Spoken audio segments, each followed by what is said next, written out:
One more. You good? Ready?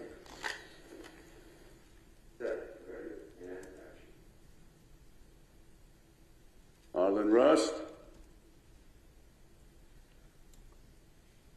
Did you get up nice and slow, tossing the weapons you have?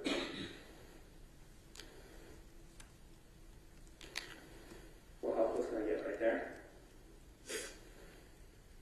Joe, you want me to wait to give you that line till he lands? Okay. Till camera lands? Yeah. Yep. 7 minutes, one. Yeah. Draw your gun and look up and point your gun, okay? Okay, which way? Camera right or left? This side, for now. So camera left for now. I'll stand right here for you, Alec. So whip it out. Yeah. Okay, well, let me get this all greased. Ready? Yeah. Okay, ready? Okay, ready? Ready. And set. Ready, and action. Arlen Rust?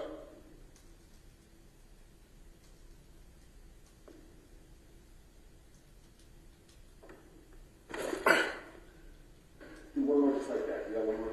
Yeah. Ready? They want him to do it again. There's no danger. They want him to do it again. And set. Ready, and action. Arlen Rust?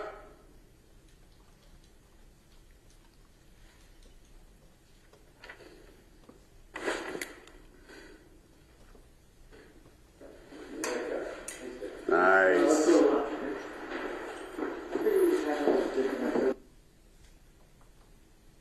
It's a scene similar to scenes we've all seen in movies and television, performed by thousands of actors. And the scene that continues after lunch is the same scene, it's just not unfortunately captured on videotape. And the scene they envisioned and acted out, that prop gun was positioned in the afternoon so close to the camera that you could see inside, that you could feel it. You could feel that it was loaded, and it was loaded, of course, with dummies. Dummies to make it look like a real gun. But this one time, one of those dummies was a real bullet. The real bullet was not known to anyone in that church. Amongst the actors, directors, and crew in the scene, everyone was doing exactly how they go about their business every day on a movie, not as if some lethal element had been included in the environment. You will see creativity and movement and everyone talking and vibrant. No one had any idea that this venomous, toxic element had been inserted into this magic they were creating. But it did. It entered that place. It killed an amazing person. It wounded another, and it changed lives forever. And so to find out what happened on that movie set, you need to do something that the prosecutors could never do. You have to step back and remember what they were doing on a movie set. What were Helena Hutchins, the cinematographer, Joel Souza, the director, and Alec Baldwin, the actor, doing on Bonanza Creek Ranch? You know, movies and magic have always been closely associated. The first people that made movies were magicians. And this imagination that happens in movies, you know, King Kong, he can stand above a city, and Superman can fly, horses and snakes and gun battles.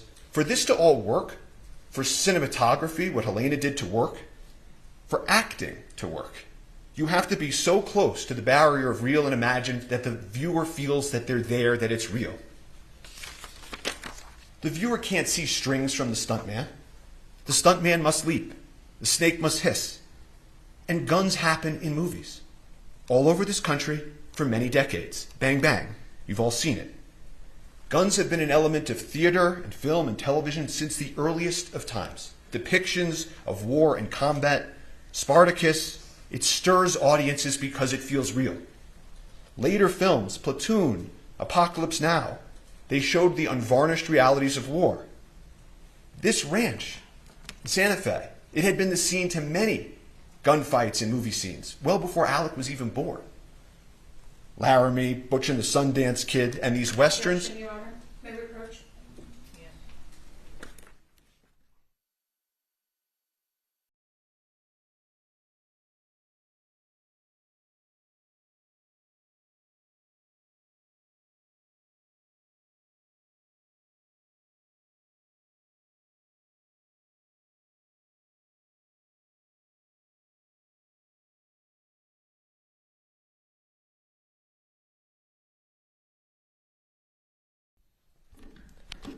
the evidence will show that guns are in movies because movies are about people's lives and guns are in people's lives. So let's talk about the evidence and how the lethal bullet got there. How did this happen and how did it unfold? The evidence will be the following. Everybody on a movie set has a role. The armorer armors, the director directs, the actor acts. They work in harmony, but they have a division of responsibility. Safety, being important, has the first assistant director, whose name is Dave Halls, above the armorer and the sort of the safety of the set. And on that day in question, the cast and the creative directors and crew in the church, it's a fake church, their actors are not in their normal clothes, it's costumes, there's debris falling from the ceiling, it's fake debris, and they yell out "cold gun." And that is an important term you're going to learn in this case. It means that the gun is cold. No one need worry. But even that requires a little bit more explanation. Cold gun doesn't mean no live bullets. There are for sure 100% no live bullets on movie sets. That's unimaginable. Cold means you don't even have the fake blank poof in it. You don't need to worry even about eye gear or earplugs for that fake bang. It means it's empty, inert, cosmetic, can do no harm. Cold guns can't hurt people. It's impossible, literally impossible for a cold gun to hurt somebody. You could hurt you more by dropping it on your foot. And that's why these artists are carrying on in their art. Cold gun, all clear to go. And the armorer on this set hands a prop gun to Alec, like she had done times before, like people have done with him in movies for a generation. And he's there. He's in the movie set church with his movie set gear and his holster, and he takes his movie set gun. And he's deeply focused in that moment on his character. The artists, the crew members, they're moving around him. Again, no eye gear or earplugs, nothing to protect against. They carry on. They practice. They rehearse. They take a lunch break. Some folks leave, some don't. They continue the scene. Dave Halls, the head of safety, is actually practicing the movement so they can frame. They can frame the footage that will happen after lunch. And the prop cold gun comes back. The prop cold gun comes back. Cold gun. They call it again. Same gun, again, safe. The first assistant director, Dave Halls, head of safety for the entire film, a man with decades of experience, comes and takes the additional step and inspects the gun. Verifies again, cold gun. Everyone relax. Go back to focus on the making of a movie. There's nothing in the gun that can hurt anybody. And Alex sits on that pew. And the creative directors, the crew, they're moving around him, in front of him. And Harlan Rust, he begins, like the prosecutor told you, rehearsing, acting. This is a completely mundane, uneventful, routine act on a movie set. On a movie set. And so everybody carries on. Nobody fathomed, imagined, foresaw any possible danger. They moved around Alec as he practiced his draw. As the prosecutor put it, working out the details of the move and the actor. He does it again, does it in a different way. Nobody bats an eye. And they will tell you that the investigation revealed that Baldwin was practicing drawing and pointing the weapon of the scene with guidance and instruction from Helena Hutchins and Joel Souza. The gun goes off. Everybody's shocked. Alec is startled. He immediately says, I didn't mean to shoot I didn't pull the trigger. Immediately. What the hell just happened? They collectively exclaim. Shock turns to panic. 911 is called.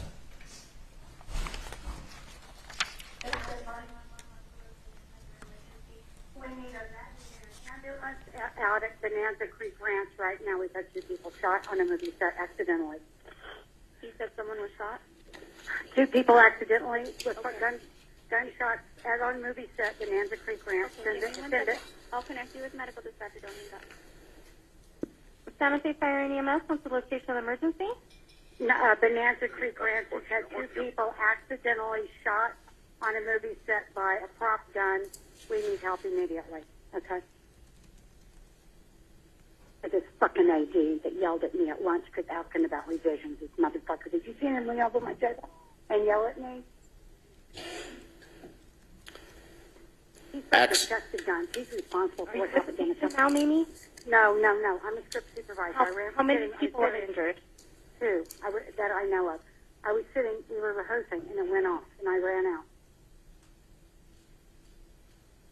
Accidentally shot on a movie set with a prop gun.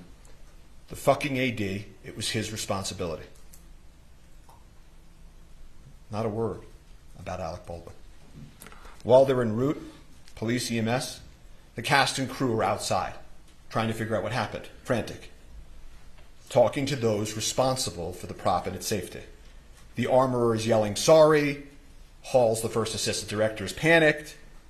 The prop master, Sarah Zachary, I don't know exactly where she is at that point, but they check the gun feverishly. They take the ammo out of the gun. They look at it. What the heck happened? They go back to the prop cart that houses the ammo. They're touching the gun and manipulating the gun, emptying it. They go and move some stuff off the prop cart, trying to figure it out. Sarah Zachary, the head of props, will tell you she threw some stuff out. And eventually, of course, EMS and police arrive pretty soon thereafter. And Helena Hutchins and Joel Souza, the director, are transported to the hospital where Helena tragically passes away. And I'm not going to be asking questions about her condition after she was wounded or the medical interventions that followed. Her injuries, the efforts to revive her, are not in dispute in this case. The evidence will be there. The prosecutor may present some of these emotionally charged images, but we're not going to be asking questions about that, and it's not an issue in dispute in this case. You jurors are allowed to ask yourselves whether or not that should be the focus or the focus should be the evidence. So police enter the scene. They have lapel cameras. Thank God they have lapel cameras. You want to see what happens? The evidence will show you can play the videotape. Want to see if they take the right gun? Play the videotape. Want to make sure what the people said or did they're remembering correctly? Play the videotape. And so they immediately recover the prop gun and they secure it. That's off to the side.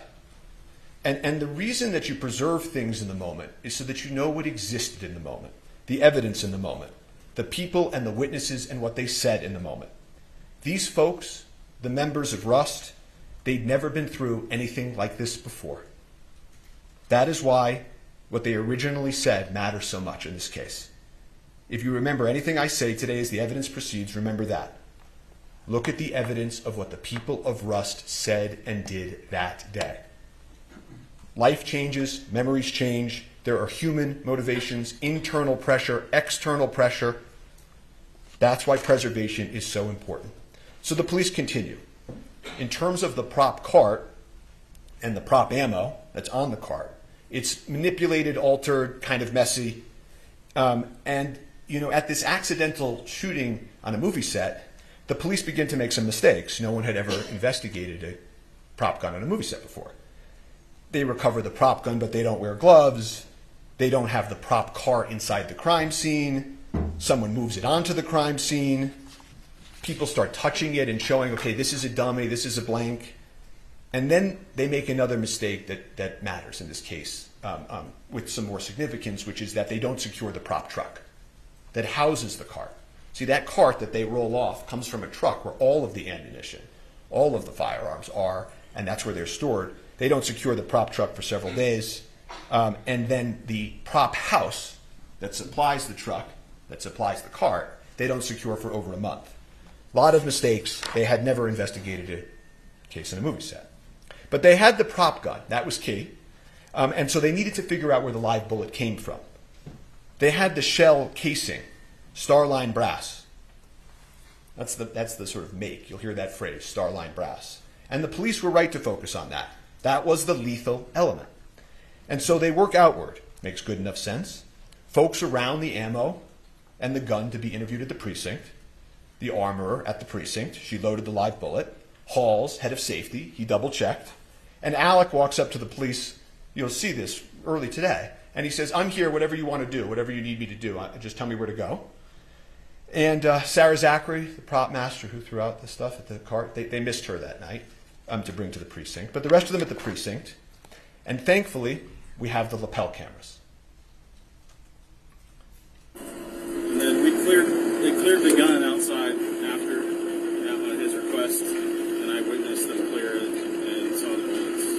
Okay. only one was, they were all The popped one out. that was missing, the one that fired, we don't know, but all the other ones were proper. I can pause this. I can turn this off. Move on.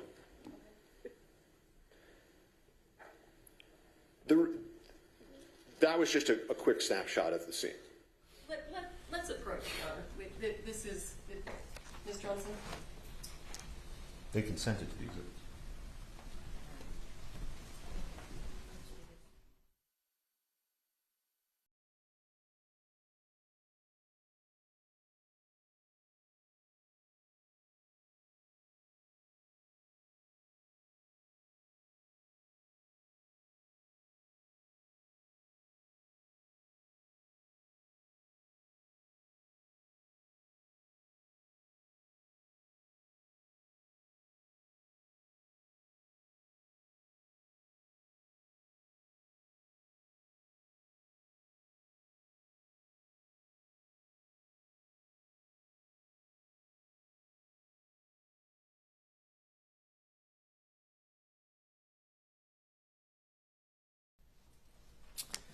The remaining witnesses from inside the church are interviewed on the scene.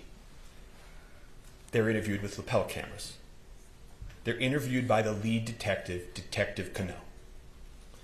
And those witnesses, some of them will come in here and testify. And not a single one of them will tell you anything different than what I'm about to tell you about the evidence. The gun was double-checked, verified it was a cold gun, not an actor's responsibility to check. Safety was ensured before. Alec was doing his practicing, his rehearsing, his movements. People manipulate and point guns on movie sets. The gun went off during the rehearsal. No one saw him intentionally pull the trigger. It was obviously a tragic accident, but Alec committed no homicide. Alec took the gun from those charged with its safety. He did not tamper with it. He did not load it himself. He did not leave it unattended. It completed his costume and his character. It was an actor handling a prop and integrating it into the character of Harlan Rust. There was a dedicated professional there, off camera, whose sole sacred responsibility was that prop safety. And Dave Halls, the head of safety, was there by her side. Everyone relied on that. And it was tragic that they let them down. He was just acting as he has done for generations, and it was the safety apparatus that failed them all. So law enforcement continues. They need to find the live bullet. That was the lethal element. So they, led by Detective Cano, execute a search warrant on the church. And that's what law enforcement does. They immediately go to a judge. They say, this is what we need to do. They go into the church urgently before anything can be altered. They're confirming it was an accident, not a crime in the church. They search for guns and ammunition, videos and photos. There was no further answer in the church. They had the prop gun. They had all those witnesses secured. Their statements are clear. Alec had committed no crime, but the bullet was a mystery. And so they focus on the bullet, the critical, lethal bullet, and how did it enter the movie set.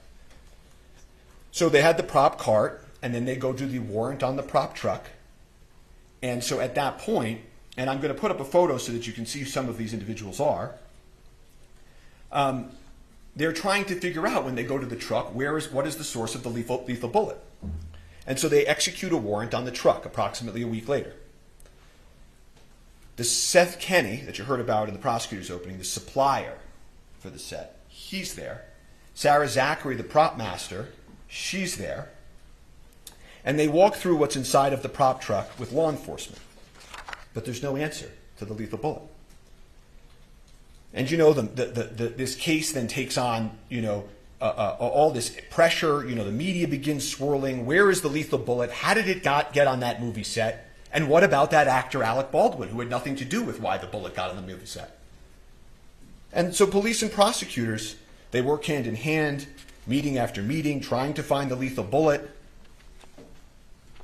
meeting with Seth Kenny, meeting with Sarah Zachary, the prop master, the supplier.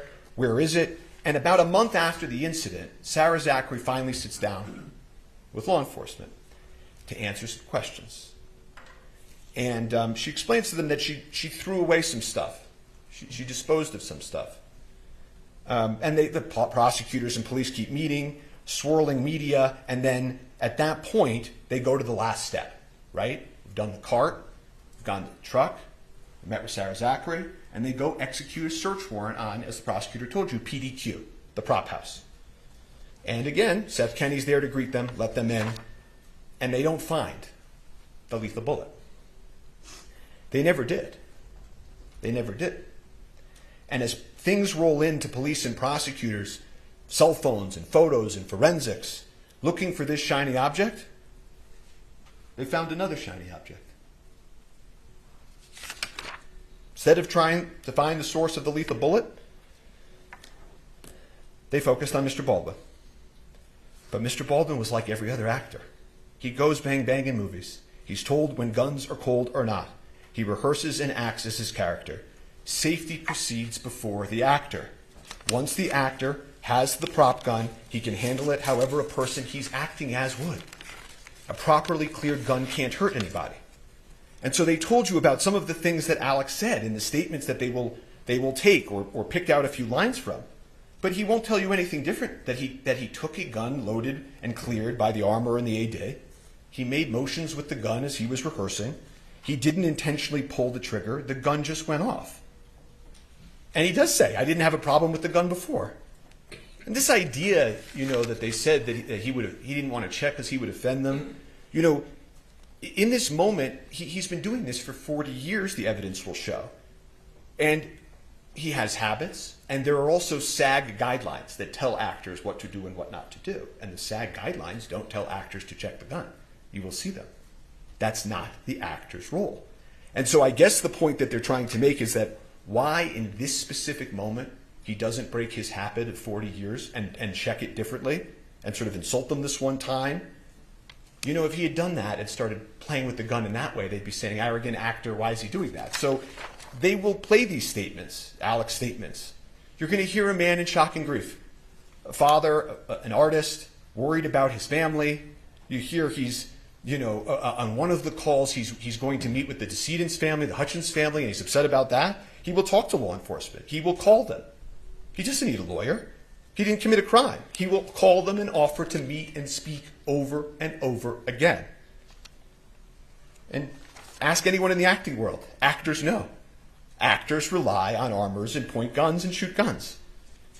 The Armorers Act, what they did, is clear and proven. The head of safety, you will learn, took responsibility for his verification failure. But Alec committed no homicide.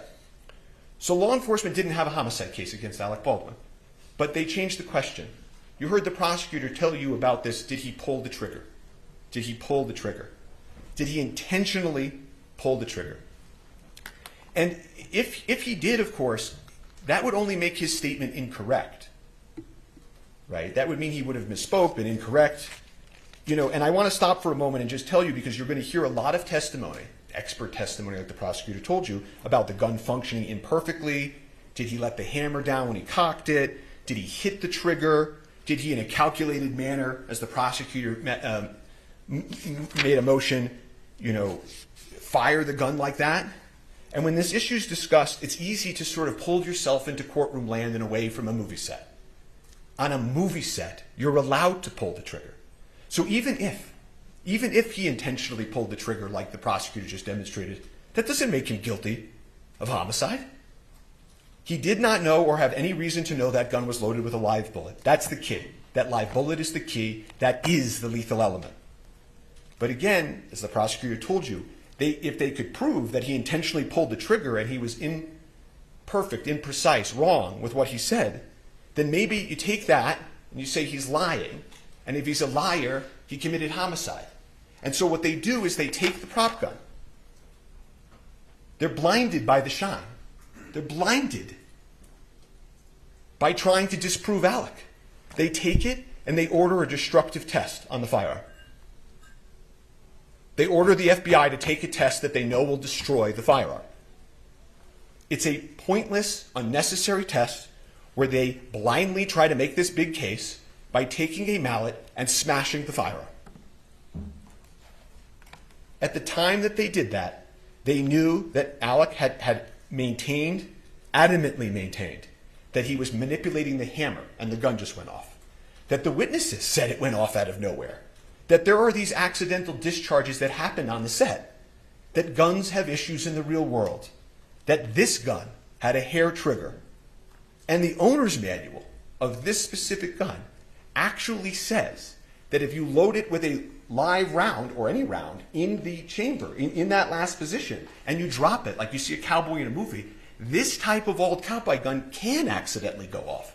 I don't remember hearing anything about that. The evidence will show that. So rather than trying to answer the question of what happened, they proceed with the destructive test. They eliminate the one item, that could prove what Alec said and believed. They didn't offer him a chance to test the gun. They didn't take the gun apart before they broke it and destroyed it and look at its inner workings. They didn't turn on their videotape. They just destroyed it. Can't ever be tested in the same condition it was in that day. Won't ever allow Alec to show his truth. And the destruction of this gun that you will hear in this evidence is symbolic of this entire case. Because the officers will tell you at that point, they weren't really investigating anymore. They were trying to disprove Alec, to get Alec, to have this day. And so after the destruction of the firearm, they hired some expert witnesses you heard about to pick up the pieces, so to speak. And the state retained Lucian Haig, an expert with over half a century of experience. And he will come into court and he will tell you he's never seen anything like this in his entire career. They conducted a pointless test, a test that would lead to inevitable destruction of the firearm. There were other correct tests that they could have done to prove whether or not it could have accidentally discharged. None of the experts can test the gun in the condition it was in on the day in question. Why? Not because of something that Alec Baldwin or the crew members of Rust did. They were all clear. The gun just went off.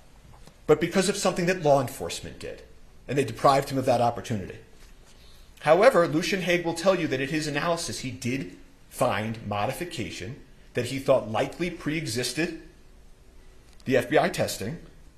And what that modification means and how it impacted the gun is hard to perfectly know, of course. But it was a modification on an important part, the critical part of the firearm. And it was important enough for them to put into a report and to write a new opinion about. They felt this revelation had to be sent to prosecutors. And they maintained that position, that this modification was a matter of import, for almost a year. And then a few weeks ago, before trial, they just took it back. They just took it back. You will get to see the circumstances of that take back. How far they would go for the shiny object. They never solved the question of the lethal bullet. They destroyed the gun, and all they were left with is Alec Baldwin and the movie they intend to put on. But because they never solved the lethal bullet, they eliminated the prop gun, there will not be one witness, not one shred of evidence in this trial, that Alec knew or should have known the gun was loaded with a live round. So they can't prove their high-profile homicide case. So they will proceed to then, here and now, tell you about other things, other evidence that you will hear that has nothing to do with what happened in the church on October 21st. That the movie set as a whole was improper or anything. That they hired the wrong armorer, I think I heard in opening. The evidence will show that the armorer was hired by somebody else, trained by somebody else, had done gun scenes on Rust with somebody else before Alec even got there. She was the daughter and the apprentice of the most famous and well-respected armorer in Hollywood. And she had just left serving, being an armorer for Nicolas Cage on another Western. Then they'll come in and they'll say, but what about the movie guidelines? You heard about Mr. Jorgensen and the movie guidelines. That one of the protocols wasn't followed. Or there was a set safety issue about something unrelated to this. Like these movie guidelines on a set or the things of Navy SEALs and NASA. The guidelines were followed. They followed the safety guidelines. Actors don't check the weapons. Safety is ensured by dedicated personnel. So they will say, but there had been accidental discharges on the set, that guns had fired accidentally prior. Not related to Alec, by the way. But again, that's the people we looked at. Hannah Gutierrez-Reed's fault, Sarah Zachary's fault, perhaps, Dave Hall's fault, faults, workplace issues. Some of them will end up, and you will hear the witnesses in this case, many of them have brought civil lawsuits. And you'll hear that, in those civil lawsuits, they're presenting evidence to try to meet a burden, not a criminal beyond a reasonable doubt homicide trial burden, but they're going to try to prove their cases in civil courts. And that's where faults and accidents are, at worst, 99% worked out. Not here. But you'll hear these members of the Russ crew come in here. They'll try to make sense of this for you. Some of them have sued. Some of them are in grief. Some of them are in grief and have sued. And part of this grief they feel, that everybody feels, is understandable. And what they will do is they will tell you, if only we had had a second armorer. One of them will say, if only Dave Halls had checked better. If only the camera hadn't been right there and Ms. Hutchins wasn't leaning over the camera. If only I myself did this. If only Alec did that. This is natural, their testimony. It's part of the human condition. It's part of grief. Objection, Your Honor. None of them knew. Yes.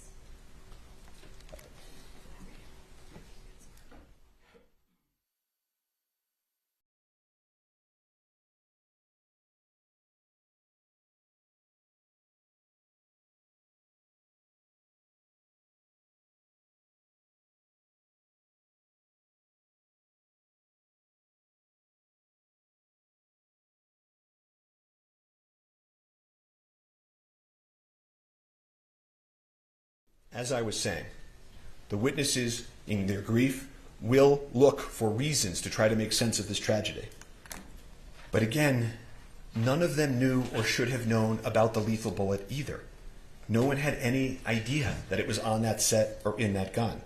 In that world, they were all in it together. And you will hear that none of this other stuff has anything to do with those two critical questions we started with. Why there was a live bullet on set, why the armorer placed it in the gun, and of course, why the head of safety failed to detect it. None of it speaks to whether Alec knew or should have known those things. He didn't. No one on that set did. It was not foreseeable. You will hear that word from the witnesses and from eventually the instructions. Foreseeable. This was anything other than foreseeable. And they must prove beyond any and all reasonable doubt that this was foreseeable. Total indifference to human life, that death might occur. He's an actor. He's an actor. But here we are at a homicide trial. And so they will pull witnesses, and witnesses will be cross-examined. They will push themselves to the edge of truth and beyond. These things about, Alec didn't notice this or Alec didn't notice that. I want to make sure that you're clear on something that the evidence will show. He had been filming on that set for a handful of days. The evidence will show he had just gotten there. It's not as if he had been there for months and months and noticed things and failed things. And he had just gotten there. You don't notice every little thing when you start at a new place and when you're in the character of Harlan Rust. But they will push forward, and they will have gaps in the evidence as well.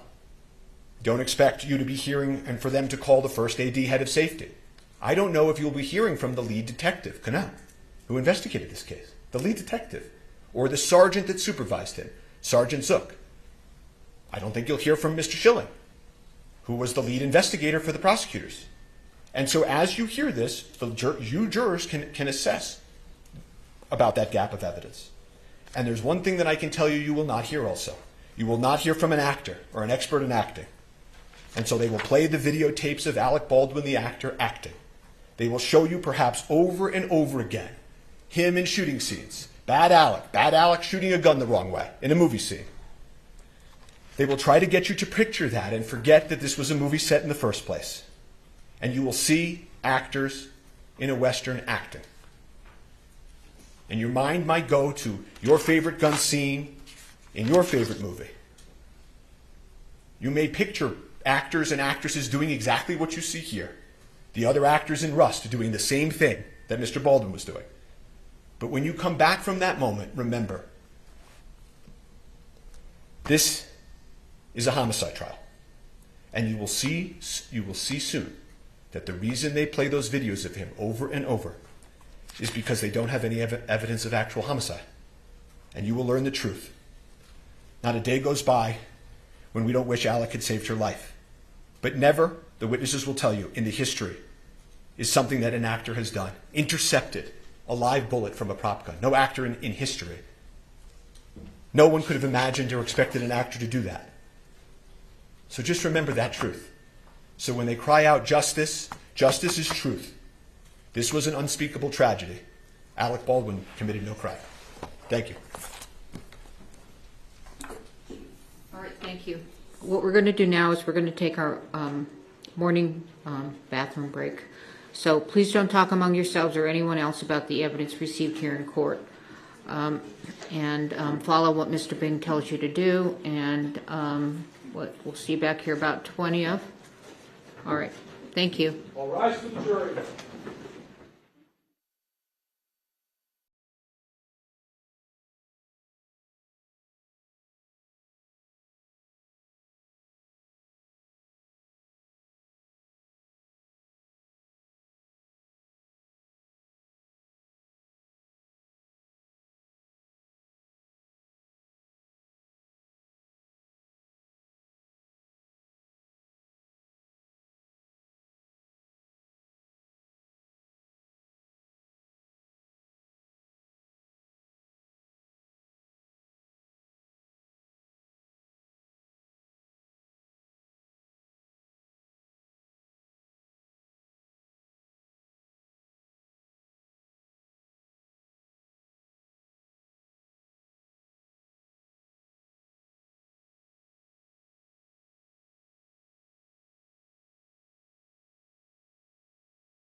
Call your first witness. State calls Nicholas LeFlore. Sir, please, Raise your right hand. Do you swear affirm under penalty of law that the testimony you give in this case will be the truth, the whole truth, and nothing but the truth? Yes. All right, have a seat. Talk into the microphone. Sure. Rules and votes. I'm sorry? With regard to the invocation of the rule, our case agent is in the room. We just wanted to put that on the record. The prosecutor indicated that they'd be calling the case agent early in the case, so given that, I did not continue my objection that I had earlier to her being present. Thank you. Case agents allowed in.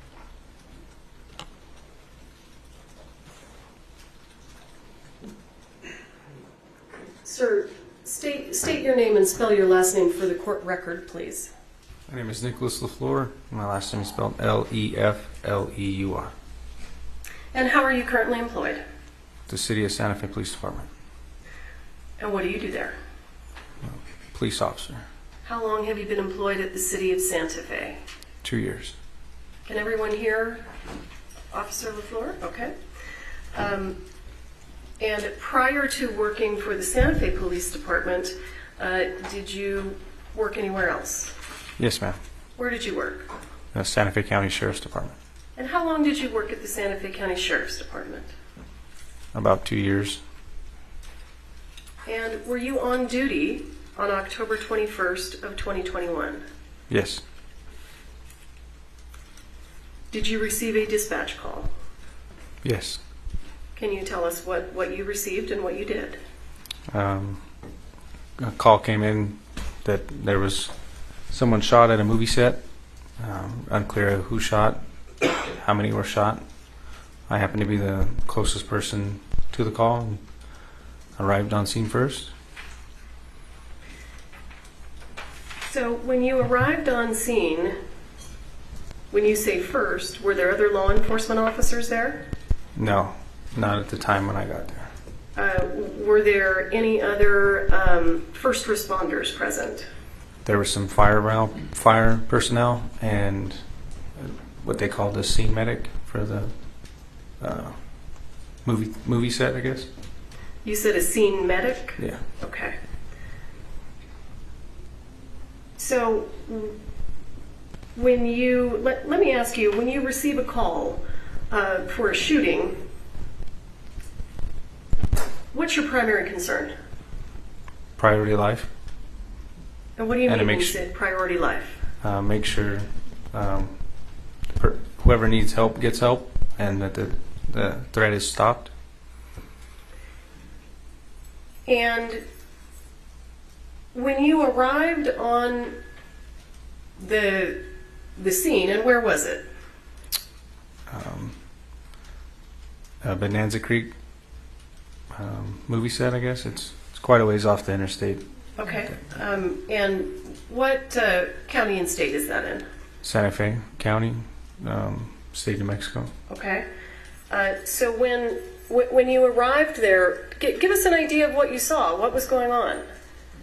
It was a big, old, like cowboy western themed, like city or a town.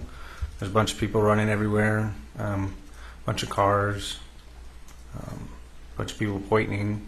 When I got there, people were pointing towards a church, and I got out. And I attempted to grab my medical bag and went in and saw.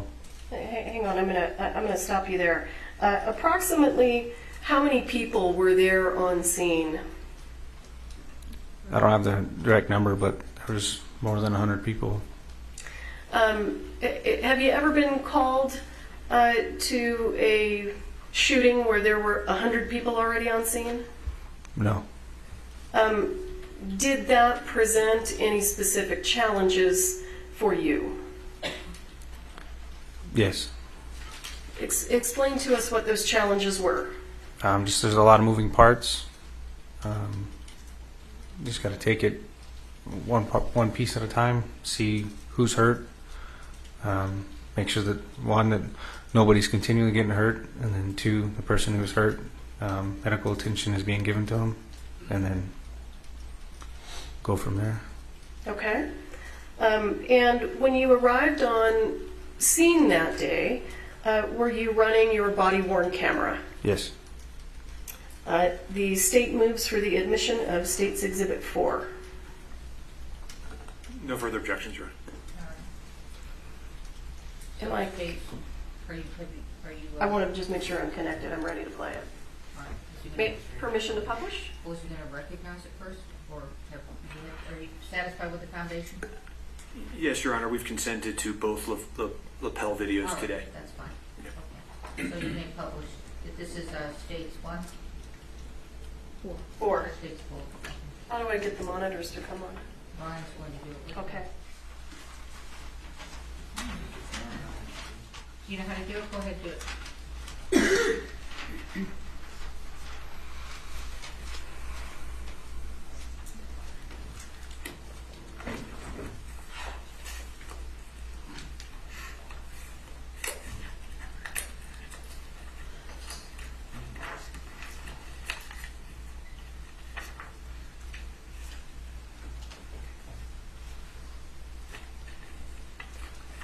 All right.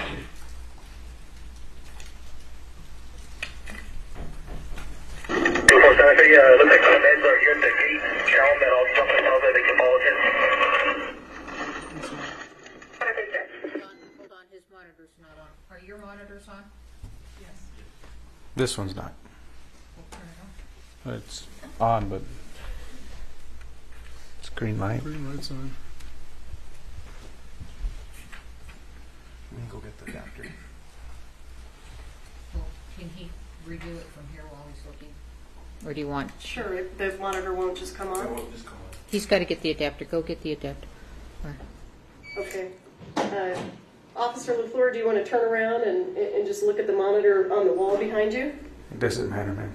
Okay, let's do that.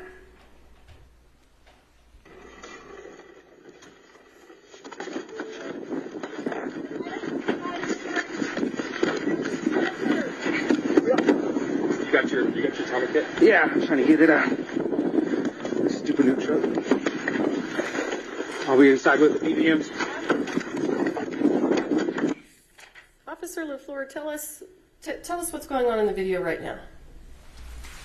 I'm looking for my other medic bag. I handed the individual a trauma pack for shooting, and I'm attempting to open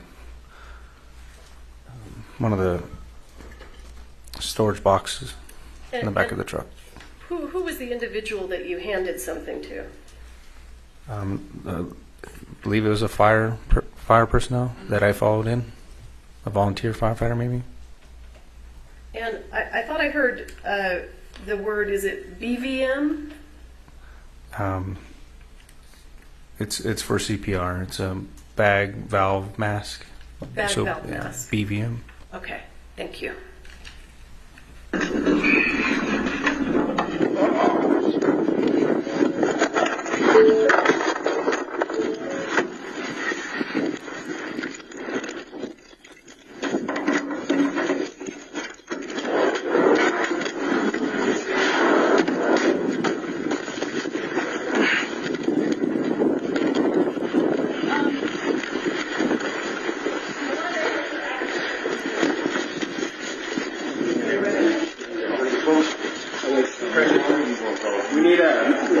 Where you at? A seal. You have a seal? A seal? A seal.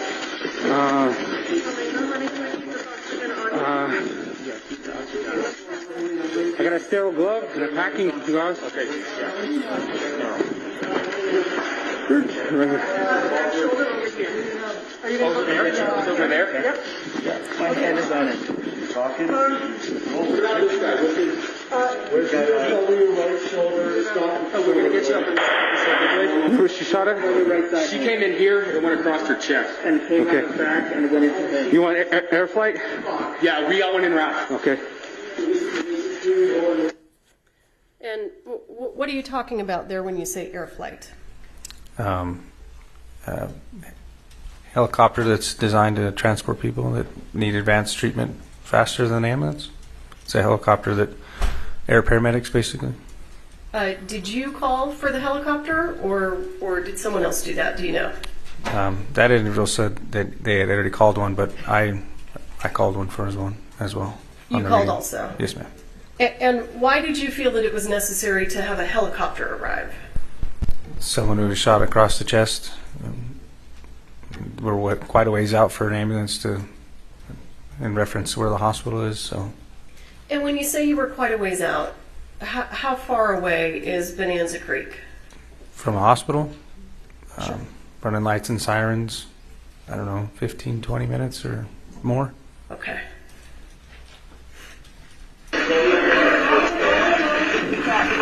.32 Santa Fe, one female shot in the chest, male shot in the stomach, requesting air flight.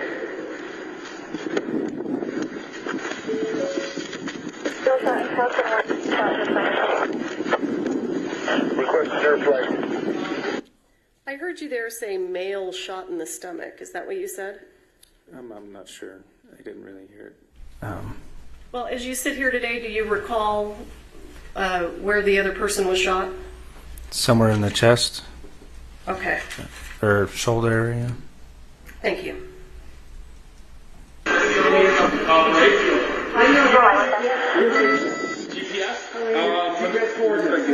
okay. I got you right here. 2432, how many people yell there? 32, I got just Santa Fe medics. And as soon as we can get any requesting that information. In your video, sir, can you identify who the set medic is? It's a little blurry, but I believe it's this lady, right? The one that's bent over with her blondish brown hair. Is the monitor working now? Yeah. Yes. Joe. Come on, Joe.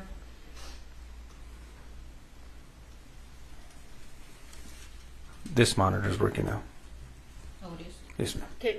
Do you know how to touch it to put it? There you go. Thank you. I appreciate you.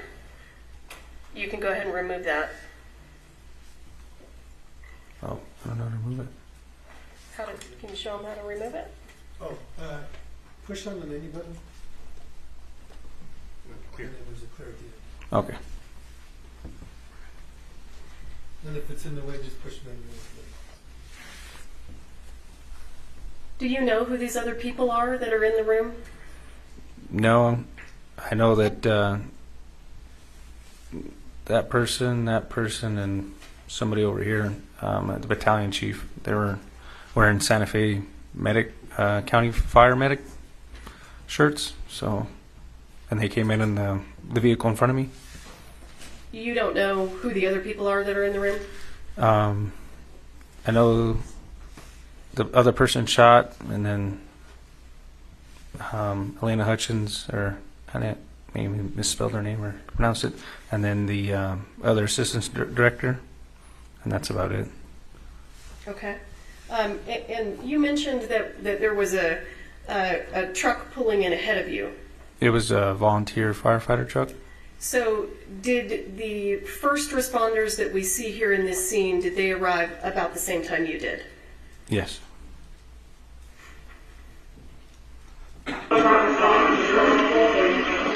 32 Santa Fe, both approximately 140 pounds. Elderly male and young female.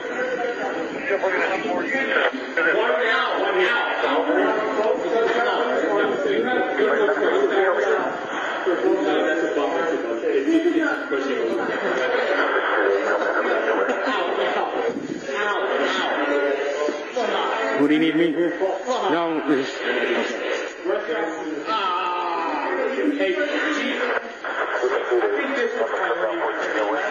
You want a BBM?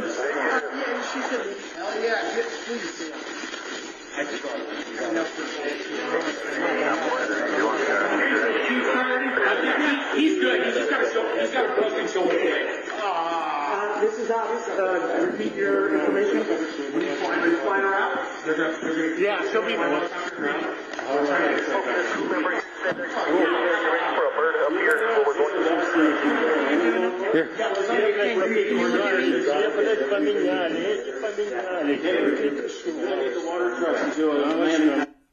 Officer LeFlore, tell us what you're doing now and why. I looked over it and seen that they were getting the oxygen tank out.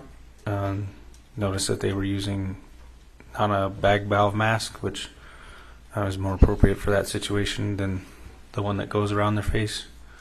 I'm just helping them, doing as much as I can to help.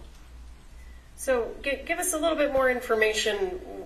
What causes you to believe that the bag valve mask is more appropriate than the one that goes around your face? And when you say the one that goes around your face, what do you mean? If the oxygen were to run out or they had to use manual breaths, they could use the bag. The other one is just something that's over their face. Okay. And what made you think that the bag valve mask was more appropriate?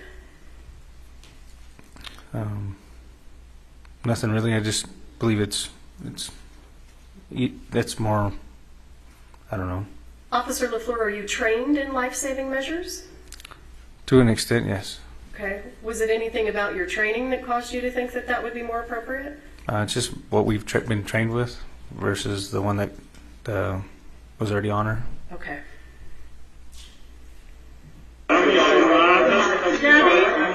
Gabby, can you just make sure nobody else comes in? Yeah, we got air. Do you have ears, ma'am? Do you have stethoscope? Yes, they're in that bag. Right there at the top. Purple? Nope, at the top. Where are you coming? Where do you go out? This year. Helena. Is anybody allowed to go with her in the helicopter? No. Helena, deep breath, Helena. There you go. Deep breath, Helena. Deep breath. Be okay. Good girl. Okay. There you go, good girl. In charge of that. Deep breath. Jesus Christ. I was behind you. You're doing okay. Entrance is here. Exit's back here. I don't know how. Okay. You guys pack it? No. What do you guys need? I just need another dog tag. Dog tag? Something for pressure.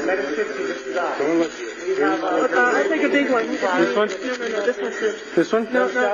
Ab pad? Do you have an ab pad? Underneath the right shoulder blade, the top area coming through. All right, thank you. I just need something big. Thank you. You got a stretcher? Not me here, no. Okay. Let me help him get the stretcher.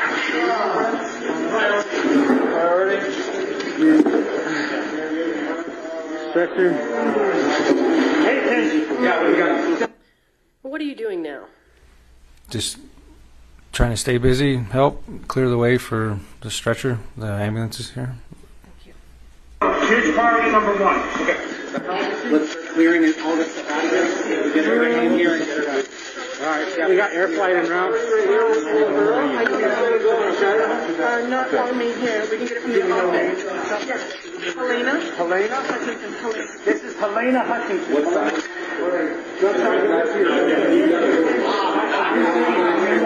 On this side, Bobby.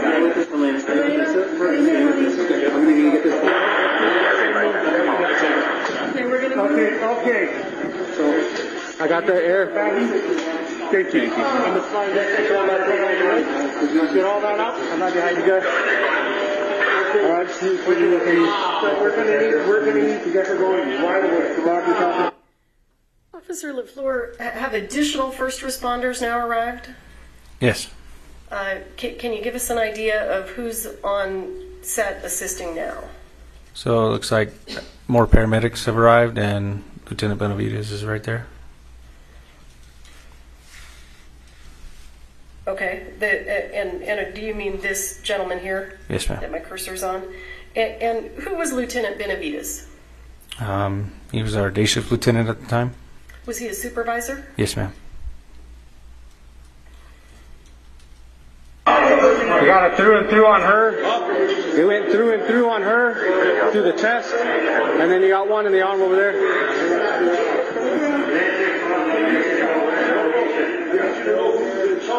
Everybody stop what they're doing right now.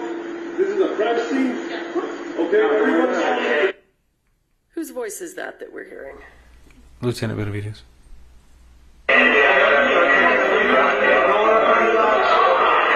Okay, roll it back. Roll it to the other side. See?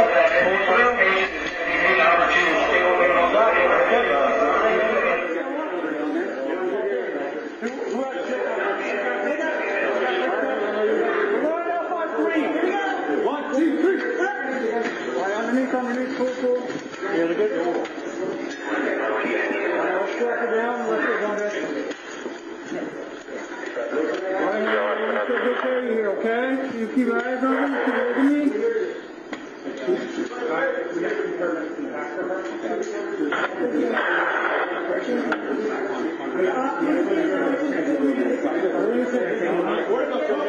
Keep looking at me. See the floor of the Coast Guard? You don't know where the bird is right now. Can you find out? Yeah, know what size it's on cover.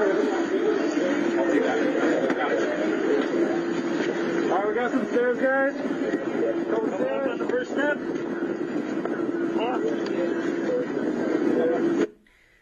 So what is your understanding about where Ms. Hutchins is being taken now? Into the back of the ambulance. And can you explain why is she going into the back of an ambulance rather than the helicopter? The helicopter hasn't arrived yet, and my understanding is that they have additional medicines and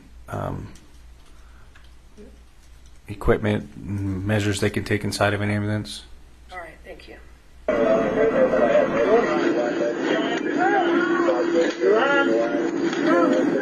Disconnect there. You got it? Hey, can you take over that?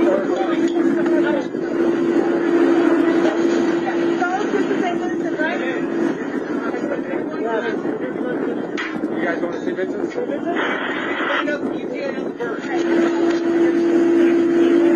32 Santa Fe. What's ETA on the bird? What did you just say? I asked the ETA on the helicopter. And who are you speaking to? Santa Fe Dispatch. Do you recall how they responded? It's been a minute since I watched this video, so. All right.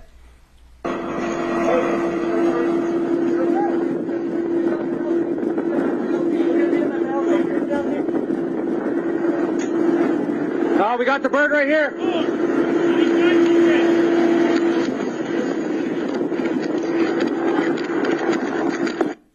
Is the helicopter now arriving? Yes, ma'am.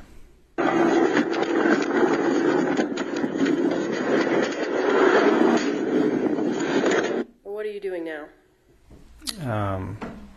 Appears I'm grabbing crime scene tape. Why are you grabbing crime scene tape?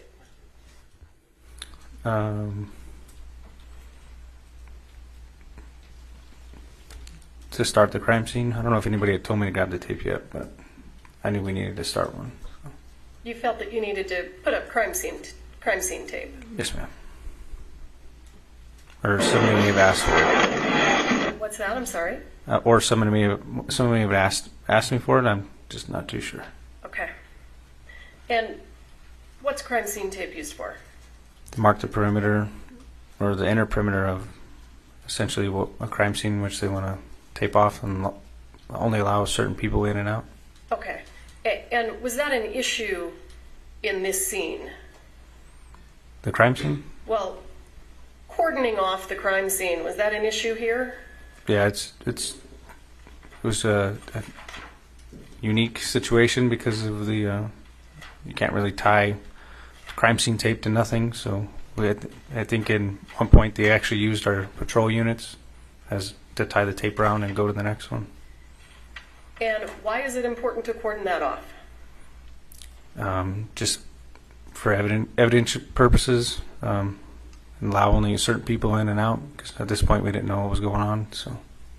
And were there people in that area that were not first responders? Yes. Approximately how many, if you recall? I don't know. I couldn't give you a number really. There was just a lot of people on the outside that I hadn't seen originally inside the church. So. Okay, and did you know who those people were? No. Okay.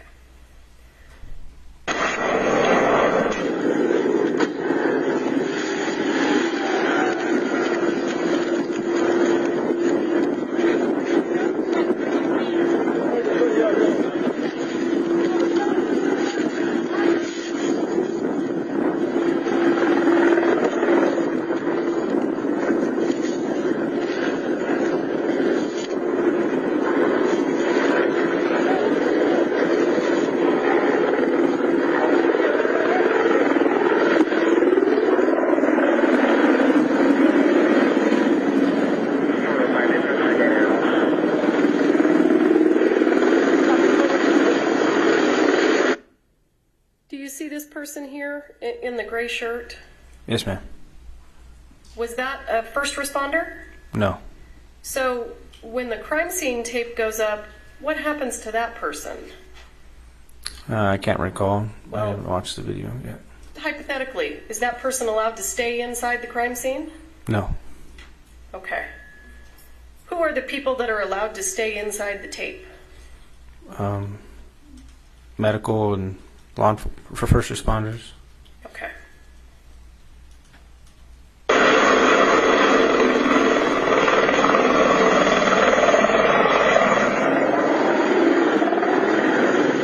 We need Chief. I'm radioing for my medical This was in the middle of a shot, and I have live ordnance on the ceiling up there. It's safe. Okay. But it is here, right above here. Okay. Right there, that's... Okay. And if you get to the point where you say you want me to move... All right. All my guys... Okay. Where's the bird? It's right here. Okay.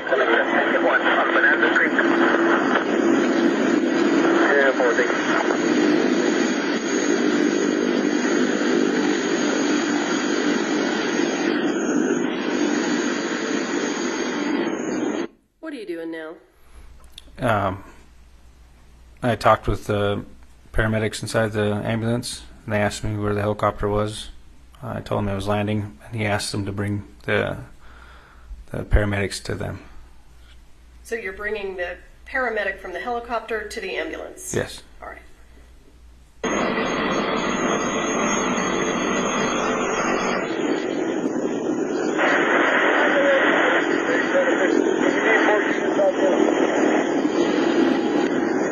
We got approximately 23-year-old female in the back of the ambulance right now. Gunshot underneath the right arm. Went through all the way to the back left. Can you carry this back for you, sir? I got it. You got it?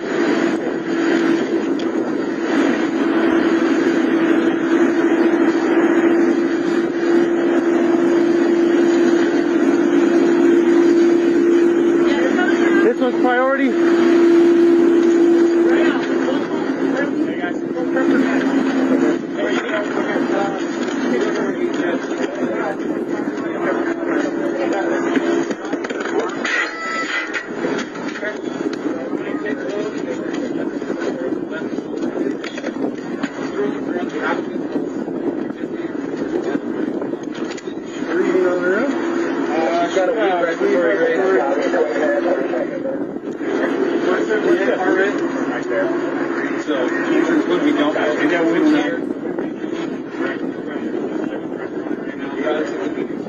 Guys, just get a couple IDs. They're not sure whether they're IOs or not. Here, grab the IOs up. Can you open your eyes for me? Yep, there. I'll have to work on the IO and then come around. Yep, that's it.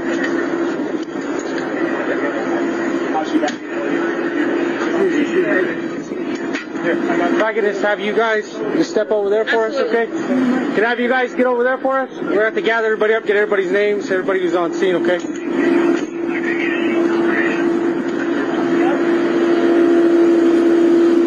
What are you doing now? Just trying to think what's next. I think I'm putting one of the pilot's headgear inside the ambulance on the other side of the door. Why are you telling those people to move? Just to start to gather people up, because they're just standing around the church where the said incident happened.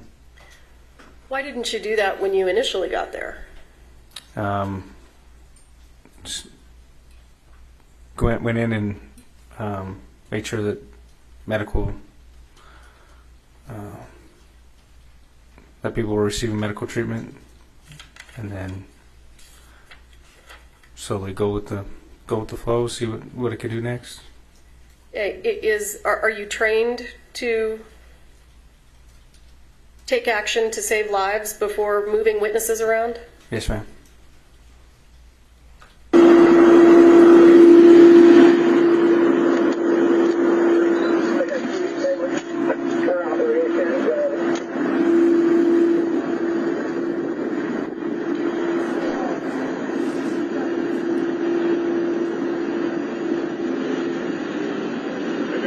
it going, sir? I believe you guys will be taking this one. In the bird then? Does she go in the bird? No, not yet. They're in IVs, getting IO, and then they're going to take her in the bird. They're coming out like it's out. They're moving it from this one? Yeah. Yeah. So a couple of them go. Is that your truck?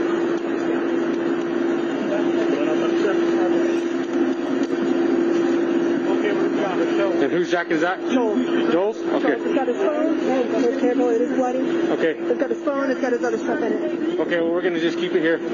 So, he was... Even his phone? Officer LeFlore, this woman who's speaking right now, she's not a police officer, right? No. Was she employed with the fire department? No, she was their set medic, I'm guessing. When you say set medic, do you mean she's the medic on the movie set? Yes, ma'am. Yeah, he was wearing it. Well, where's his phone at? I don't know. Do you have any idea why movie sets would have medical personnel on scene? It's probably for safety reasons. Someone closer than the paramedics or fire department. For safety reasons? Yeah. Phone. Anybody have Joel's phone? Yeah. All right, gentlemen. Yeah, how can we help you? I just need your IDs, and then have you guys step outside and wait for the investigators to get here. Okay? Okay, cool. Any idea who these guys are? Just more people involved with the movie set. Movie set employees? Yeah. Is that your impression? Yes, ma'am. And who's the props guy? Who's in charge of props? She has green and purple hair. You can't miss her. Okay.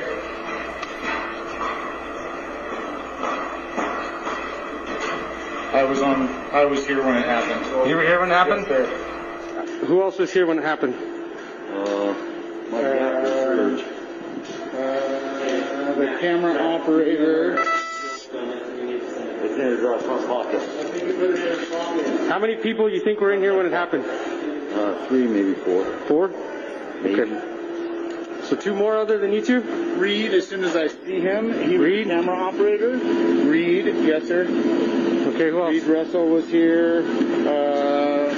Alec Baldwin was the actor on set that pulled the trigger. Alec Baldwin? Yes, sir. Where's he at? We got one. Yeah, you help me find him? Yes, sir. Baldwin's right there on the cell phone with the cowboy hat. Okay.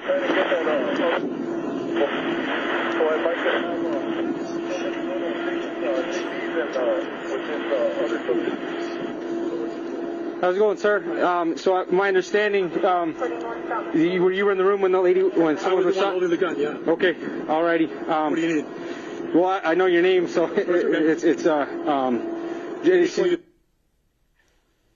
Pursuant to the stipulation, I'm going to go ahead and jump ahead. Very good. I want to make sure this is the right part. Okay.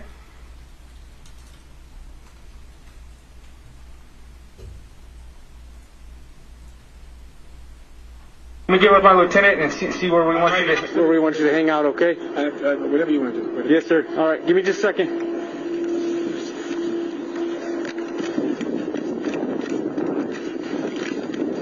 LT. So apparently I was not given the appropriate redaction.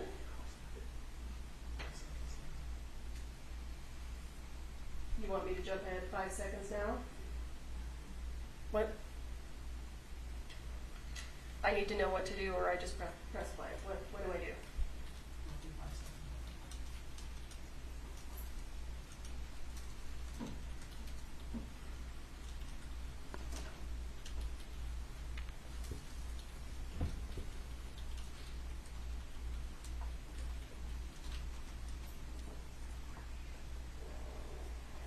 Do you want to pull the trigger? Do you want me to have him sit tight or? Yeah, you're gonna have to sit tight. Sit tight in the I unit? have the armor in here. This is all their stuff. I have the gun used is in there. And I got the 2 people that were in the room. Okay. You may have Alec Baldwin take a seat in the back of my unit, or? No, we know where he's at. We know who he is. Yeah. We just need to say, is he in a trailer? No, he's right there, in the gray and black. Okay. All right. So try to keep him away from everybody.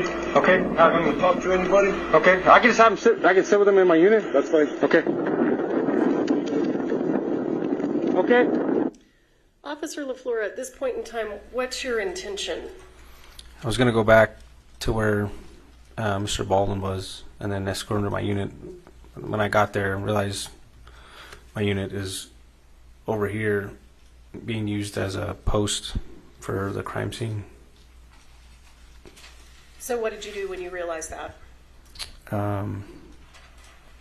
Just had him sit where he was and had everybody just hang out there, started writing down people's names. Okay.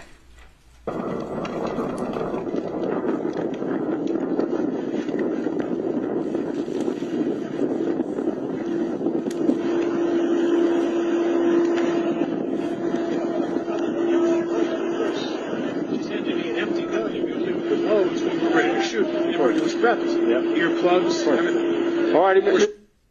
What are these people doing? Seems like they're talking about what happened. Now, as a law enforcement officer, is that something that concerns you?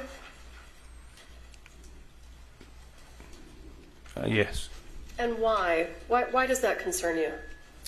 They could be,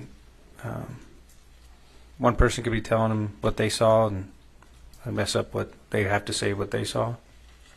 So it could essentially coerce testimony, I guess. People would say the same thing because the other person said it, rather than saying their own opinion or own view of what they saw. Okay. Mr. Baldwin, who's the director on scene?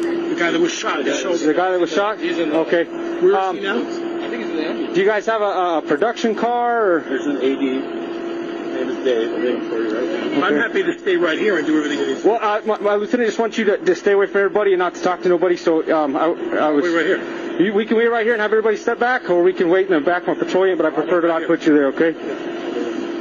You want something? You want water or something now? I want to find props to get a cigarette. So, why did you let Mr. Baldwin sit there instead of putting him in some vehicle and separating him from the other witnesses? Like I said, my unit was clear across being used as a post, and just because I didn't know what we had right there, came to maintain cooperation with people involved. Well, it sounds like you gave him an option. You let him choose, is that right? Yeah, he wanted to stay right there, and I figured if I could keep him there, I didn't see a big problem with it until later on when people were talking and whatnot. And did you give Mr. Baldwin instructions about whether or not he could speak to people? I did tell him to stop talking. And did you give instructions to the other witnesses that were around? I didn't tell them, but I told them he had to sit there and not talk to nobody. Okay. I got it. What do you got? You got medium? Marble medium? We'll take it. Sure you got one of the cigar? Hands are shaking. Try cutting. Yes, sir. Right, I'm right there. The silver car is Alec's vehicle. If you want to put him in there. Mr. Baldwin, is that your car? Yeah. We can wait in there.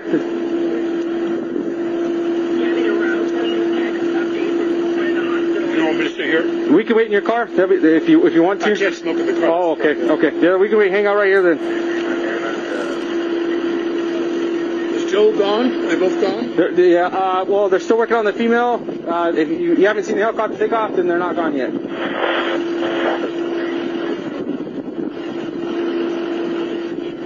If you know, Officer LeFlore, why hadn't the helicopter taken off yet? I don't know exactly why, but my guess is they have to stabilize the patient before they can put him in the air. In the air, okay.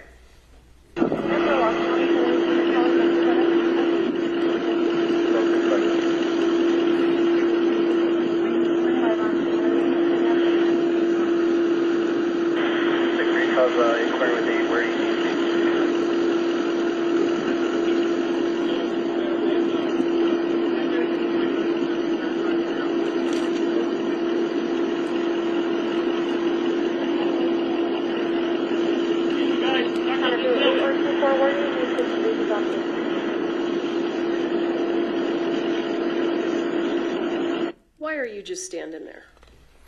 Just standing with Mr. Baldwin, allowing him to smoke a cigarette, making And sure. why is it important for you to be standing there? Essentially, he's detained, not free to leave, so I'm there with him.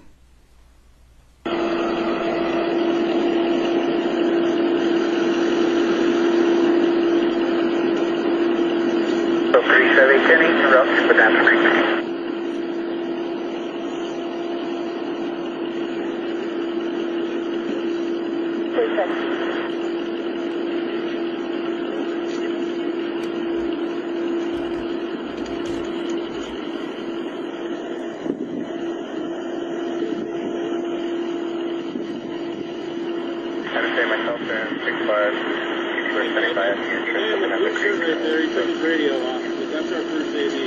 Now right there? Down in front of that sheriff's car with the gray hair kind of in the shirt. Okay. Thanks, Dave.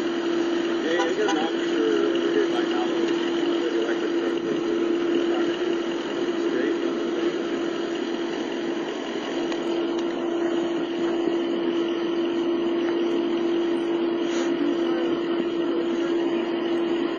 Why do you have these two gentlemen standing over there that we can see? What is there something important about them?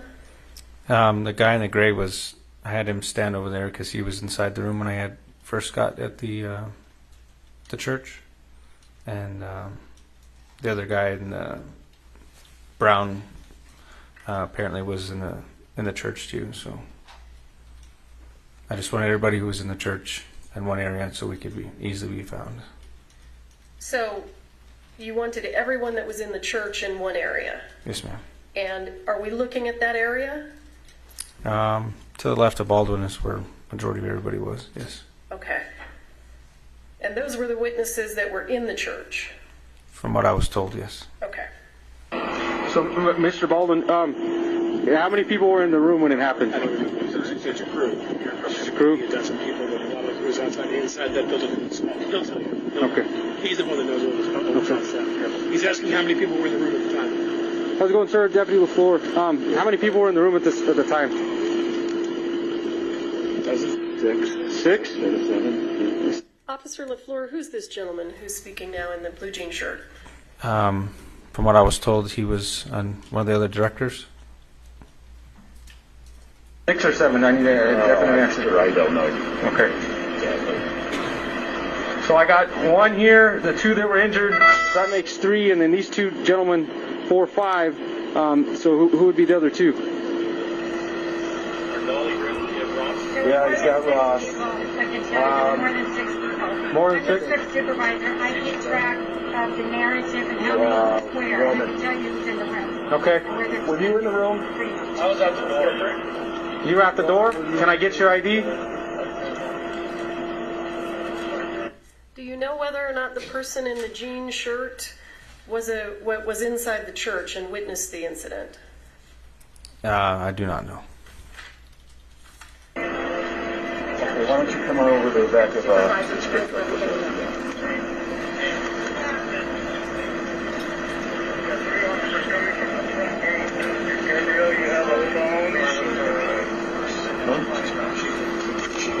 Three, 2 to 2, 4. I have 3 ADs for request. She's really just yelling at everybody and screaming at the police. Look after George. Oh, he was inside. Does it appear to you that Mr. Baldwin is speaking to the other witnesses? I think he was talking about who would know who's in the room. Okay. I can't really hear it. And then apparently the guy's son was working there as well. Okay. Is this an ideal way to separate someone from witnesses? After looking at it, probably not, but that's what happened. Okay, understood. You arrived at the door? Do you have an ID on you, sir?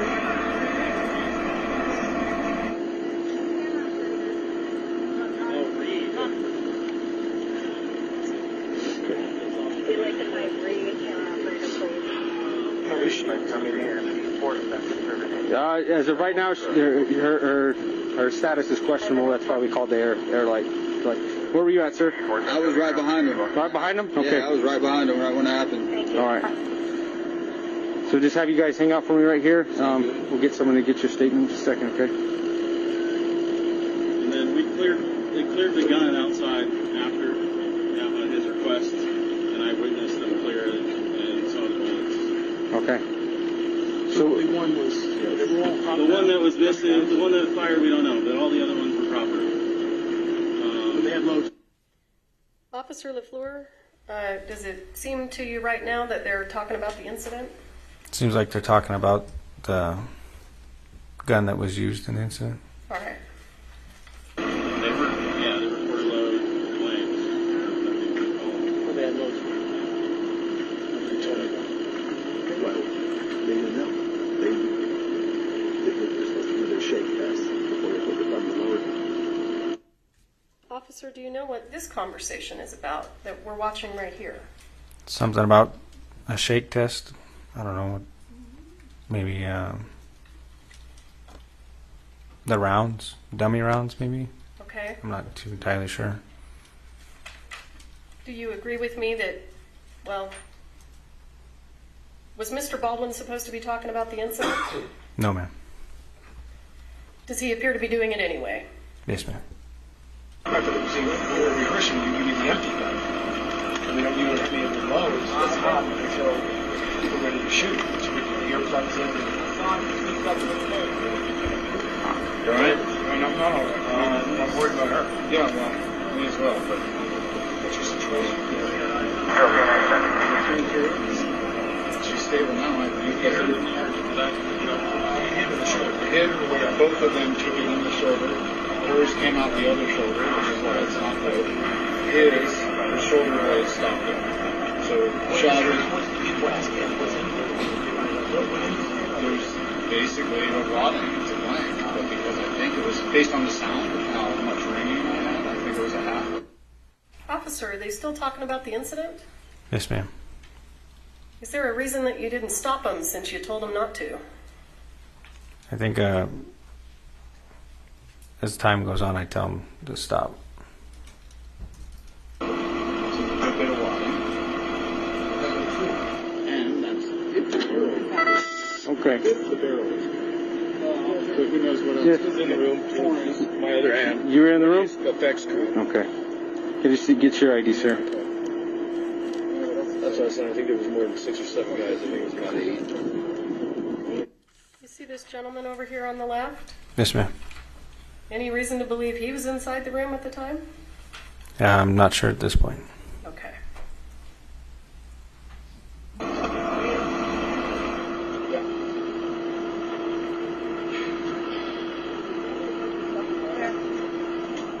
Were you in the room too, ma'am? Yes. Okay.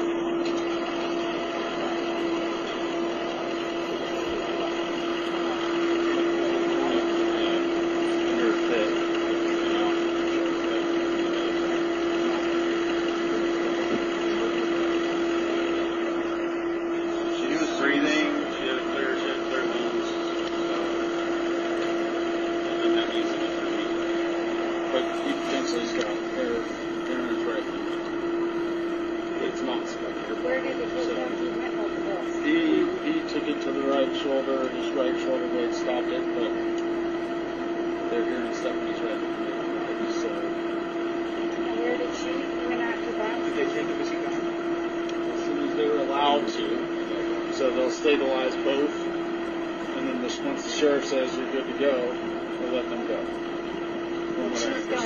So she basically they're trying to stabilize her vital signs, enough for the flight and administer any kind of narcotics or anything they need, blood thinners, that may be, then they'll load her up in the helicopter and they'll fly her there. I believe the other ambulance is on the other side, and he seems to be doing better than she was, so they might drive him in an ambulance. I heard him wave off the other car, so. And where did they get her? He went out and took out his right? Both of them took it in the shoulder. When I was up in Joel, I didn't see nothing on him before they put me out. He just went over. Yeah, I ran out. I came back and accused me. I was hoping I didn't see nothing. I was asking if he was all right. He couldn't hear me. Unanimously Trauma Hospital. Still St. Vincent's. They're both trauma ones. So. Thanks for the information. I was curious. Yes, ma'am.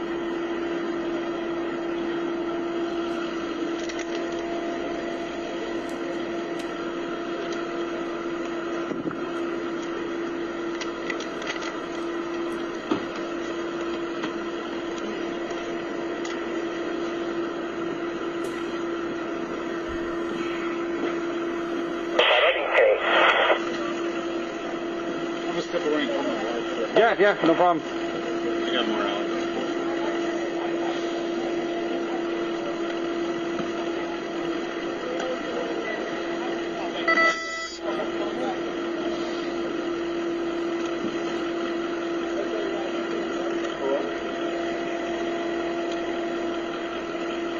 Get him out of my line. There's nobody in the side. You walk around.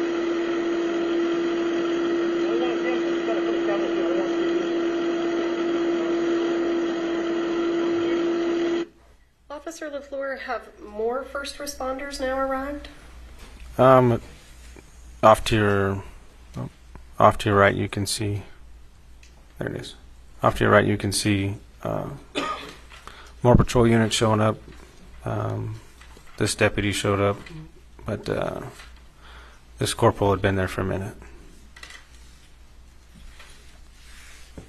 And approximately how long have you now been on scene? According to my body cam, a little over 25 minutes. Okay.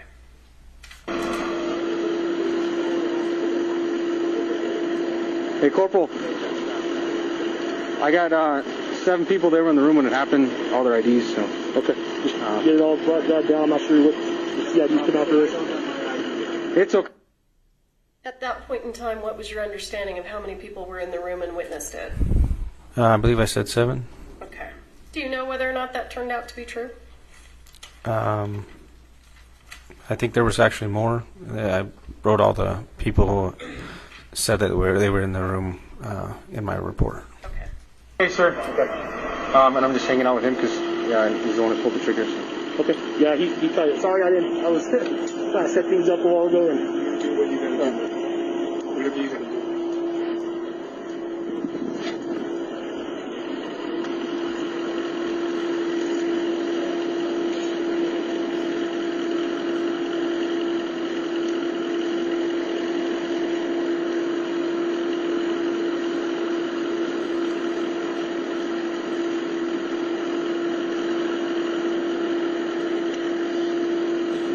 What are you smoking?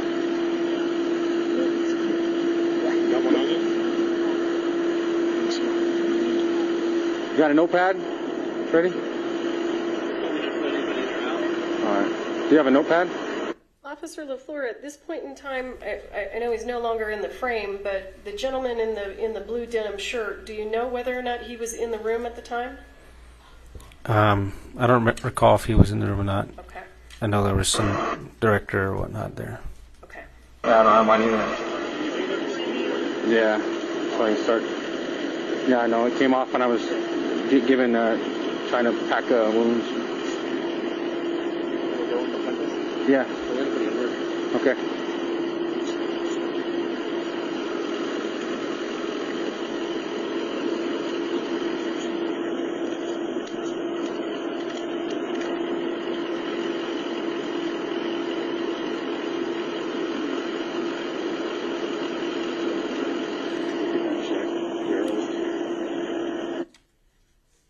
Officer LeFlore, does it look like Mr. Baldwin is speaking to a potential witness?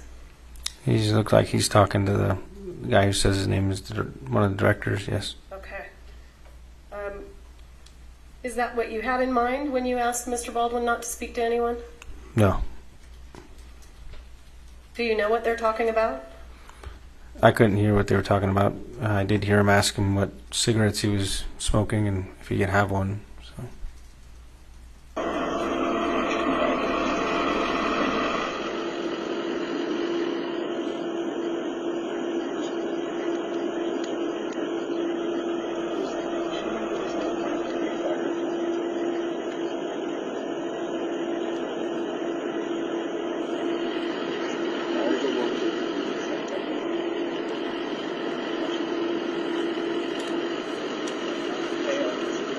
Careful, he has a bunch of loose cards in there. Oh, geez. All right. Or do you want to just try some pages off? No, because I'm going to be writing quite a bit. Everybody was in the room. I mean, I have my phone on me. Yeah. It's all right. I'll just, yeah, I'll write it down.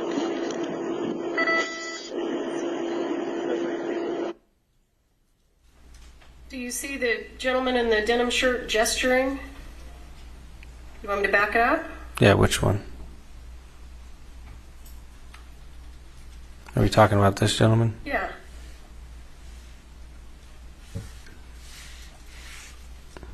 Do you know what he's gesturing? No, it looks like he picks up his hand. Now that you play it back, it looks like he's shaking his hand. And had you seen him do that previously? No, not until just now. I thought you testified earlier about a shake test. The gentleman was talking about a shake test. Okay. But I had not seen the director do it until reviewing the footage now. Okay. My eyes aren't always exactly where the body cam's pointed, so. Absolutely. When you tell people not to talk about the incident, do you have an expectation that they'll follow your instructions? Yes, ma'am. Does it look like they're following your instructions? No, ma'am. Okay. Officer LeFlore, I'm going to stop the video there. What else did you do on scene that day? I helped essentially just wait with other witnesses, I guess, or people that wanted to give a statement or they needed a statement from at a different location. It was their base camp is what they called it. So you needed to take statements from people that were at another location? Is that what you said? No, we took people from essentially where we had them, and they took them down to their base camp, and that's where they started interviews. And the people that you take to base camp, are those the same people that we see here in the video? I believe so. Those people, and I don't know how many people they ended up interviewing. Did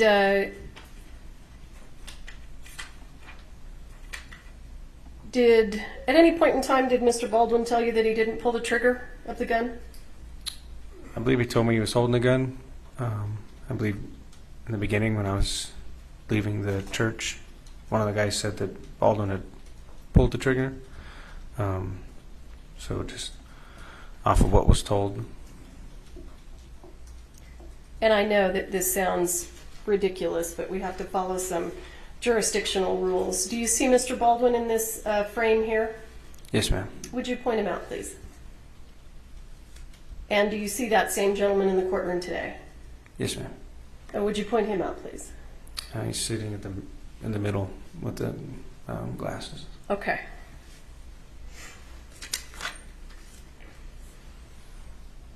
Anything else that you did of import that you can think of that you think the jury should hear about? I think that's about it. How long were you on scene, if you recall? From when I got there was, I don't know, about 10 hours maybe or so. I was there until dark. You were there for 10 hours. Yeah, until they were done interviewing people. Is that typical? It is if that's what they need to be done. So Okay.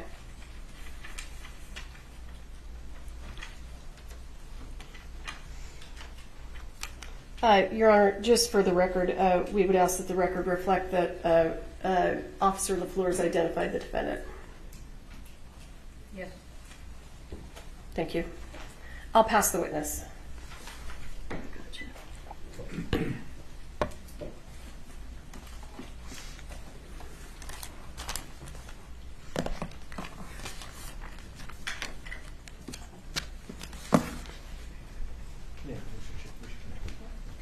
May I proceed? Sorry, Mr. Spiro. Oh, sorry. Get that out of your way. It's always fine when the court interrupts me.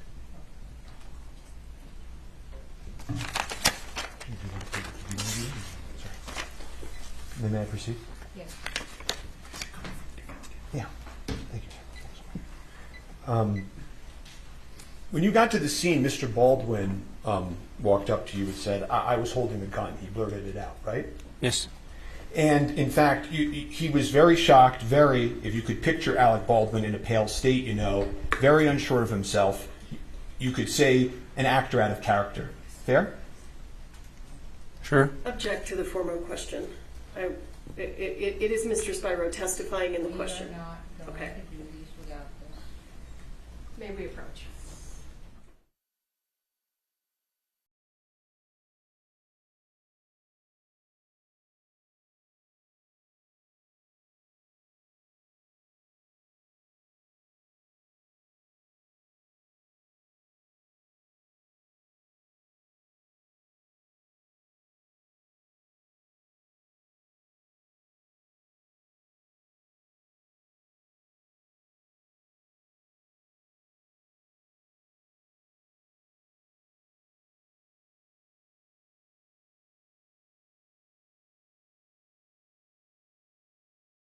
When you saw Mr. Baldwin, he looked very shocked. If you could picture Mr. Baldwin in a pale state, like unsure of himself, you could say an actor out of character. Is that a fair description?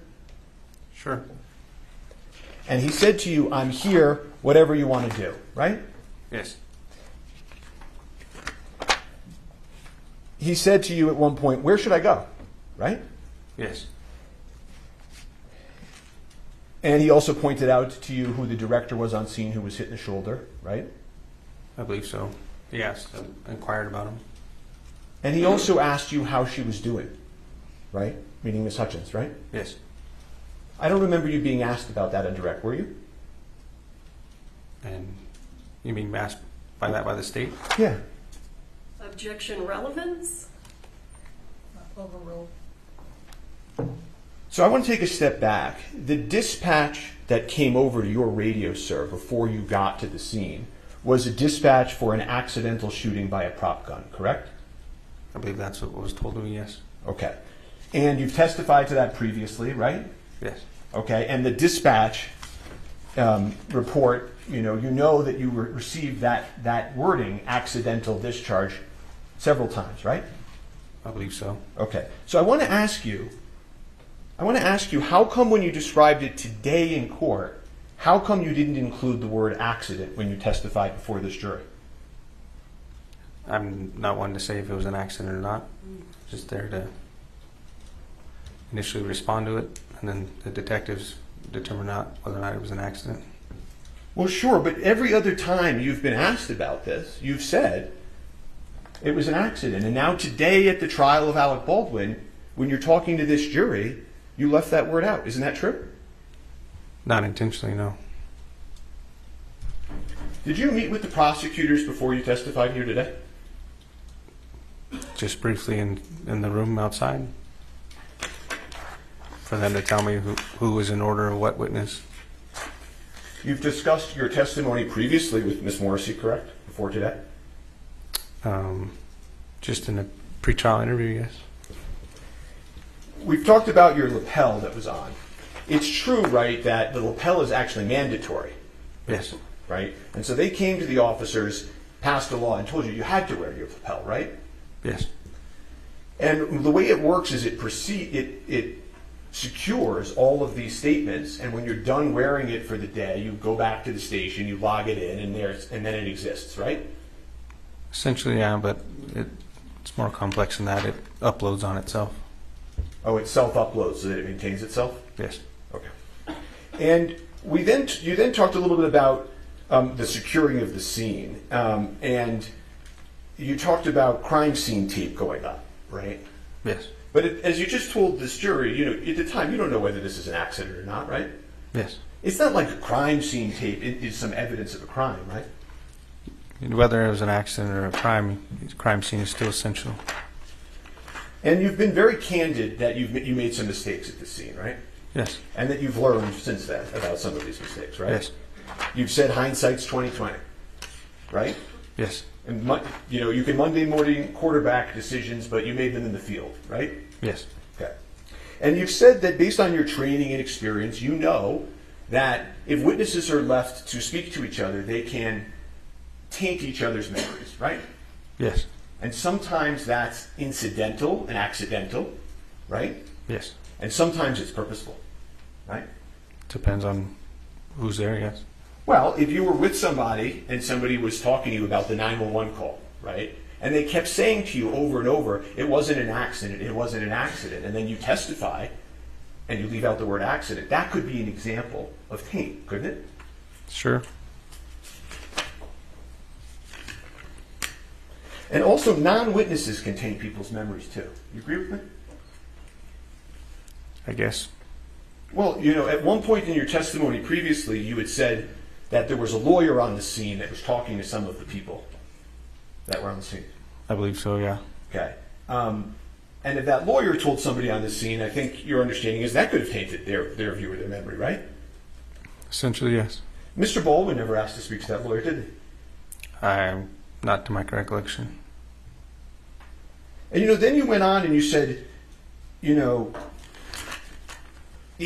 that you had told Mr. Baldwin not to speak to the other witnesses. Do you remember that testimony? Yes.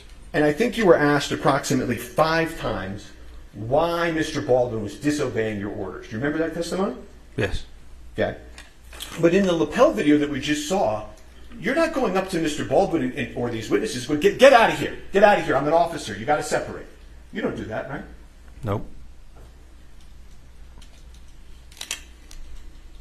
And also in that video, you can see a lot of these people are coming over to Mr. Baldwin, right? Yes. One of them comes over and shakes his hand, right? Yes. Have you ever seen that in all of your experience? Somebody commit a homicide, and everybody and all the witnesses are on the scene, circling around the person, shaking his hand and talking to him about what happened. Have you ever seen that in your entire career? No. And then you went on to say, well, you didn't put him in the cruiser. You didn't put him in the cruiser because your cruiser was being used. Was I guess the reason that you gave? Was that? Did I understand that right? My patrol unit was being actively used as a post on the other side of the field for a crime scene. When you say a post, you mean like it goes somewhere else and you put the tape around it? Is that?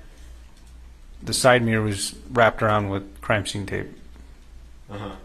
You mean there were also another dozen officers on the scene that day that had police cars if they wanted to put Mr. Baldwin in at any point, right? Yep. Okay.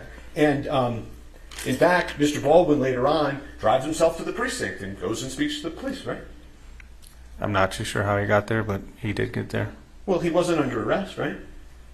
Not to my knowledge, no. And so you use this word detained.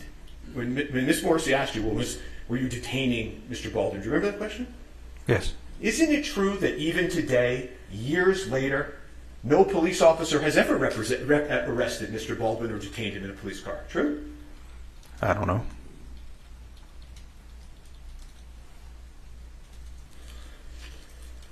The police department, the Santa Fe Police Department, has never arrested Mr. Baldwin. Not the Santa Fe Police Department. Question asked and answered. And one of the things that you do as an officer on the scene is you observe demeanor, right? Yes. And you spent 10 hours on the scene, I think. I heard you say, right? Yes. You got to see the people of Rust that day live, right? Yes.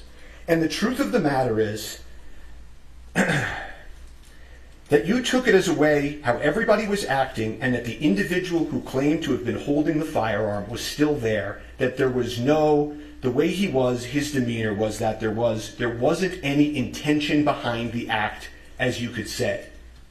Isn't that true? I wouldn't say there was no intention. I don't know the individual's intentions, but his demeanor was sad, upset. Okay, well, it's not just his demeanor being sad and upset, right? Okay, we'll move that to the side. And I understand you're not a mind reader, right? Correct? Yes. Okay. All you can do is look at the people and look at how they're interacting and make your own judgments, right? Yes. Okay, and you do that as a police officer to try to figure out how to interact with a scene. True? Yes. Okay, and isn't it true that the way you took it, how everybody was acting, and that the individual who claimed to have been holding the firearm was still there, that there was no, the way he was, his demeanor was that there wasn't any intention behind the act, as you could say. Isn't that true? Again, the wording you're using, I wouldn't say I had any clue of whose intention was what, but he was sad and upset. Okay, well, let's play. I'm going to play his statement to that effect. Can we cue that up, please, if that's okay with the court? He's saying he didn't say that he did. I'm going to impeach him. I don't think he said he didn't. Well, you want me to clarify that? Yeah. Okay. Are you claiming that you didn't say that? Rephrase what you said? Sure. Dispatch said it was an accidental shooting by a prop gun. So I didn't know if there was any. I took it as the way how everybody was acting, and that the individual who claimed to have been holding the firearm was still there, that there was no, the way he was, his demeanor was that there wasn't any intention behind the act, as you could say, you know. Again, I wouldn't say I knew what his intention was. I understand that. What I'm asking you now, okay, is did you in fact say those words that I just asked you? At what time? The Gutierrez or PTI? Yes. I may have. Okay. You don't deny saying that? Your Honor, let's No. approach if we can. Sure.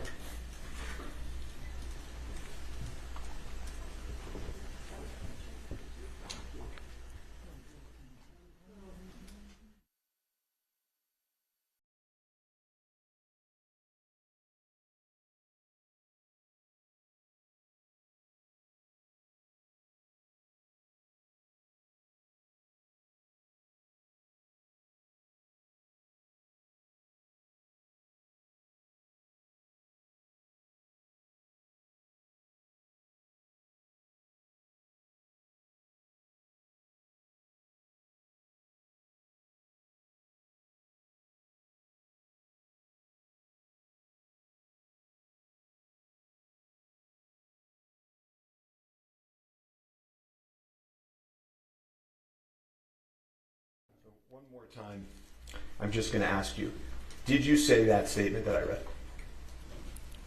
If you're reading the statement and it says my name next to it, then I more likely said it. I just don't recall when.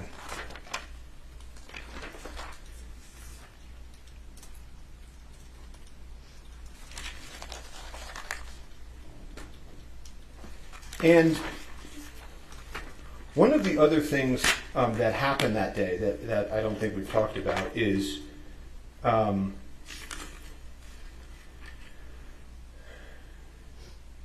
you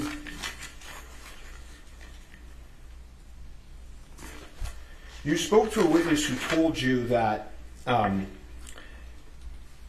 woman named Sarah was crying and shaking and going through the bullets and saying, I don't know how it got in there. Objection, hearsay. I'm asking the witness if he had that information. But he's making the statement, the hearsay statement is coming in. Do you know whether anybody at the scene was, before you got there, shaking and going through the bullets and saying, I don't know how it got in there? I don't know.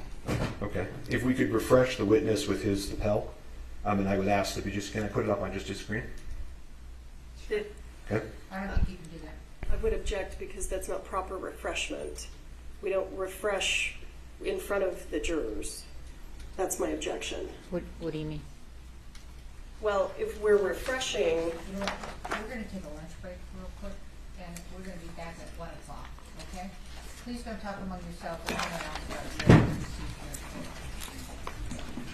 received. Rise for the jury.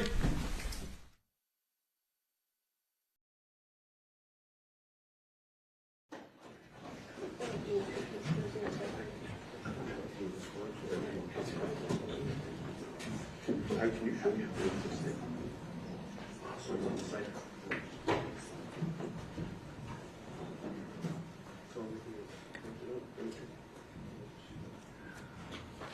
All right, you're excused. You can move over. And this thing is a battery, and counsel approach.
At this time, we would move defense 8 into evidence, which is the 911 dispatch.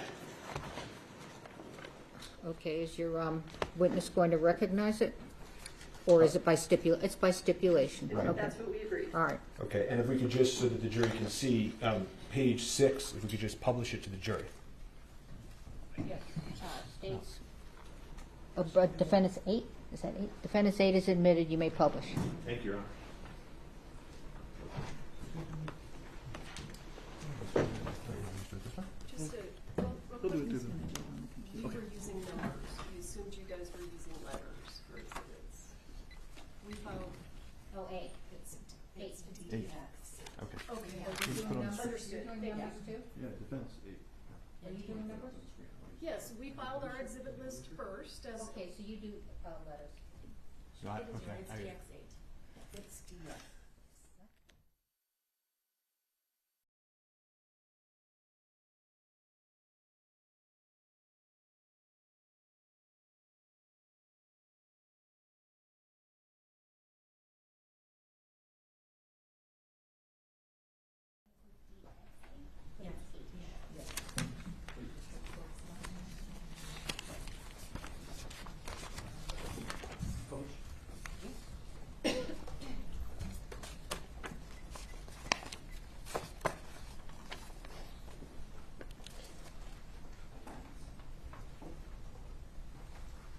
Okay, and is this page, I can't see the page at the bottom, is this page 6?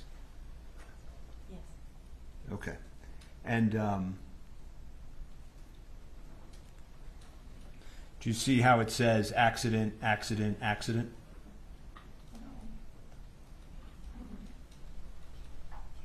I can touch it? Oh, accident. Yes, sir. Okay. And then I would ask, the 911 is exhibits 9 and 10, which is now I and J.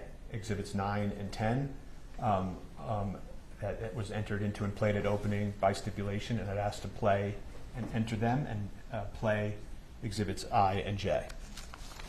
And this is by stipulation? Yes, Your Honor. I and J, which are, again, the 911 calls? Yes. Why are they 2 It exhibits? just splits because of the EMS. It's the same Okay. three. All right. So, upon stipulation, not being corrected otherwise, go ahead. Thank you. Can we turn the volume up? You may publish. This is 911. What's the location of your emergency? We need an ambulance out at Bonanza Creek Ranch right now. We've had 2 people shot on a movie set accidentally. You said someone was shot? 2 people accidentally with gunshots at on movie set Bonanza Creek Ranch. Okay, give me 1 second. I'll connect you with medical dispatch. Don't hang up. San Jose Fire and EMS, what's the location of the emergency? Bonanza Creek Ranch has had 2 people accidentally shot on a movie set by a prop gun. We need help immediately. Okay? This fucking AG that yelled at me at lunch because asking about revisions. This motherfucker. Did you see him lean over my table and yell at me? He's supposed to check the guns. He's responsible for what's happening. Now, Mimi? No. I'm a script supervisor. How many people are injured? 2 that I know of. I was sitting, we were rehearsing, and it went off, and I ran out.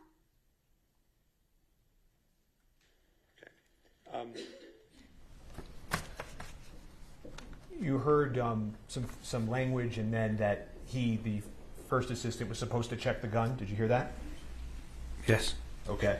Did you hear anybody on the 911 call mention Alec Baldwin at all? No.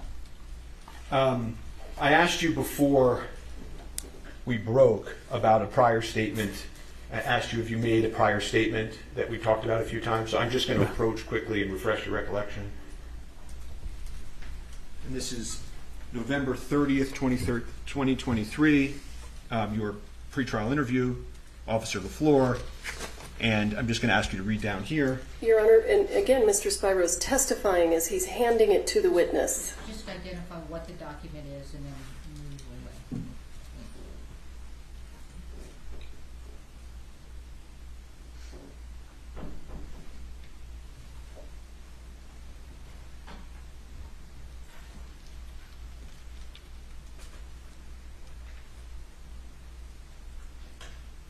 Does that refresh your recollection, sir? Yes. So it, and I'm just going to take this back. It is fair that you said when asked that it came in as like and appeared to be, and what the dispatch said, it was an accidental shooting by a prop gun. So I didn't know if there was any. I took it as the way how everybody was acting, and that the individual who claimed to have been holding the firearm was still there. That there was Objection, Your Honor. the way he was. Objection, Your Honor.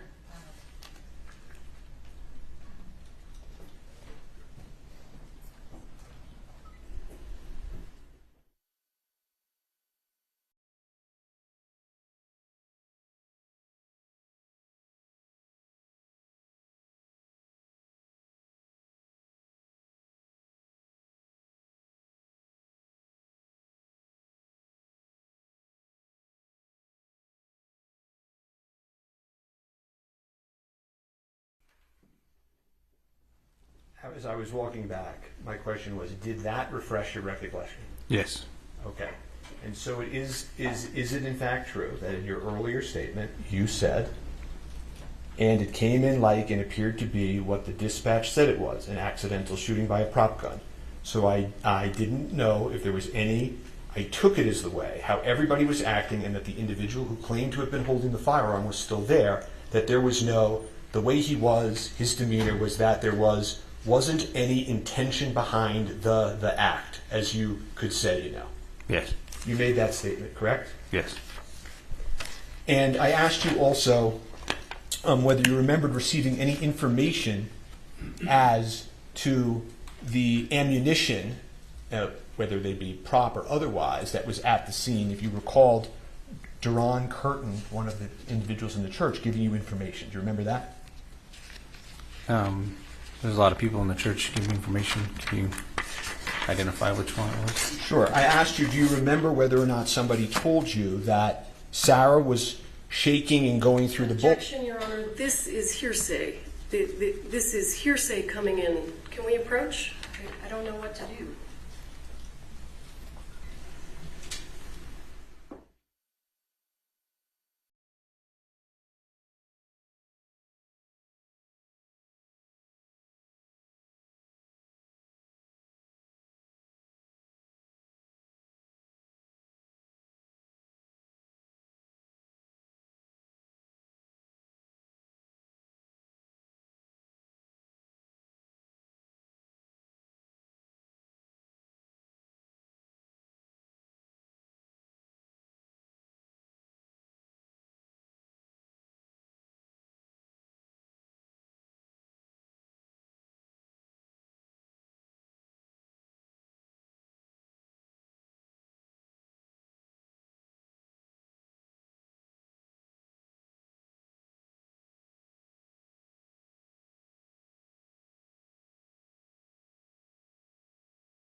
As I was saying, officer, did you learn at the scene whether or not Sarah was going through the bullets and saying, I don't know how it got there? Did you learn that information? Do you recall?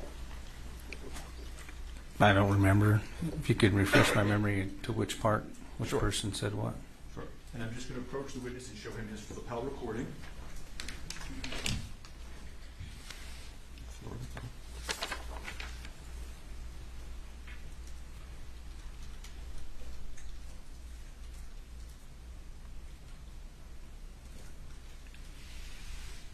Okay. Does that refresh your recollection? It appears it's a recording type out of what my body-worn camera recorded, yes. Okay. And when you learned this information, did you do anything with that information? To be honest, it's the first time I've heard it in that detail. Body cameras pick up more audio than our ears do. Okay. You also testified that the gentleman in the orange jacket came up to you and said, Alec pulled the trigger, or words to that effect. Remember that testimony? That's what he said, yes. Yeah, and you know that witness has stated absolutely he did not see him pull the trigger, correct? At that point, I didn't know if he said that or not. Okay. And then I just want to ask you about one other thing we talked about this morning. Was I asked you about your testimony on direct that Mr. Baldwin was effectively disobeying police orders. Do you remember that testimony on direct? Yes. And over the lunch break, have you had a chance to reflect on that testimony? Sure. Okay. Do you think it's a fair, honestly, sir, a fair characterization to this jury to say that Mr. Baldwin was disobeying police orders at the scene? He was given an order, but I didn't repeatedly tell him not to. That was on my bad. And so don't you think that given what actually happened at the scene, that really, in all fairness to Mr. Baldwin, he wasn't really disobeying police orders, was he, sir? To an extent, yes. You were the first officer on scene. Yes. And you did your best, no question, right? Yes. And you're aware, right, because a lot of this testimony I'm not going to get into, you're aware as you sit here that the issue of Ms. Hutchins passing is not a contested issue by the defense. You know that? Yes. Okay. And you did sort of corral the witnesses, I think you said, right? Yes. And then after you did that, you turned them over, in essence, to the lead detective, Detective Cano. Yes. Okay. And he interviewed those witnesses, right? Yes. Okay. And do you know if he's testifying for the state in this case? Objection. I don't know. Elements, Your Honor. You want to move on or withdraw? Sure. Ignore the question and the non-answer or if we got one. Do you know how the live bullet got on set? I do not. Do you know why the armorer loaded the live bullet into the pop gun? I do not. Do you know why the first assistant director, head of safety, failed to detect it? I do not. I have no further questions for this witness.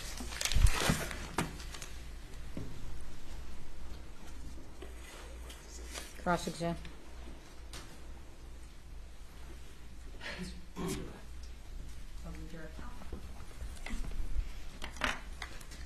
Can I use the Elmo, please?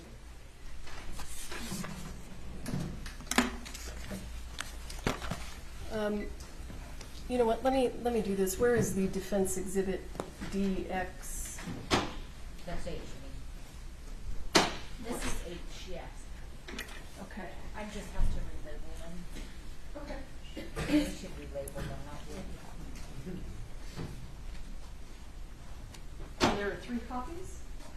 Yes, I just gave us extra copies. Okay.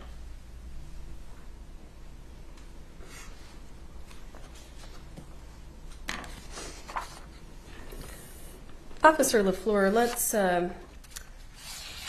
back up a little bit, okay?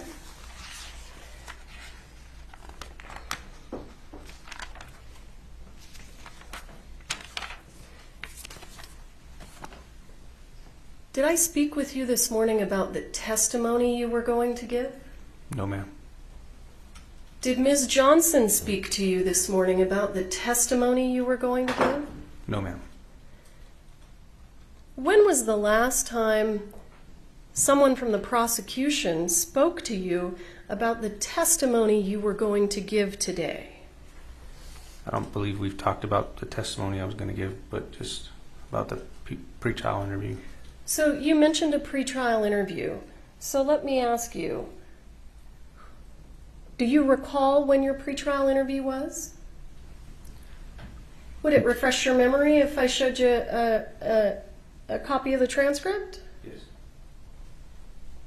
May I?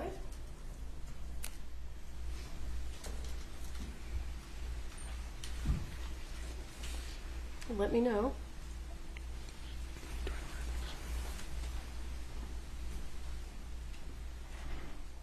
Officer, when was your pretrial interview? In May. And Do you recall who was there? Somebody from the defense and somebody from the state. Someone from the defense. Yeah, it was a female. Okay, so just to be clear, at your pretrial interview, it wasn't the state just speaking to you. The defense attorneys were there also, right? Yes. And they got to ask you almost all the questions, isn't that right? Yes, if I can recall, the state didn't have anything to ask. So the prosecutors didn't ask you a single question? Not that I can remember, no.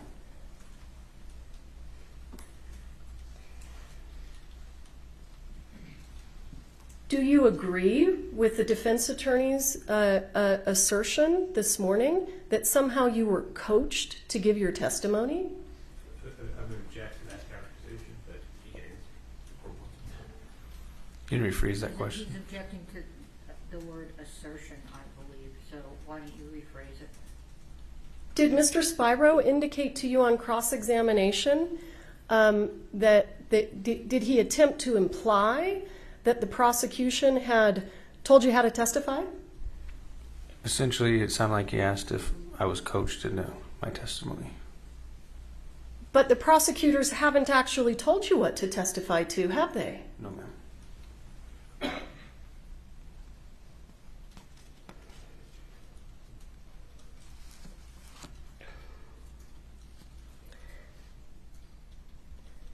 You were asked several questions on cross-examination about the statement that you made that it didn't seem like Mr. Baldwin intended to commit the act. Do you recall those questions? Yes. Do you know what the crime that Mr. Baldwin is charged with? I believe involuntary manslaughter. Is involuntary manslaughter an intentional homicide? No, ma'am. Not to my recollection of the New Mexico State statute.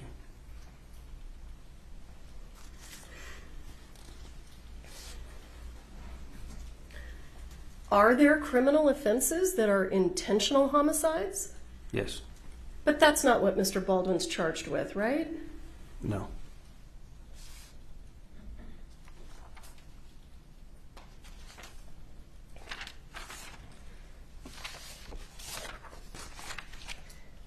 Officer LeFlore, when you are speaking to a witness, when you were in fact speaking to witnesses at the scene, you collected their driver's licenses, didn't you? Yes.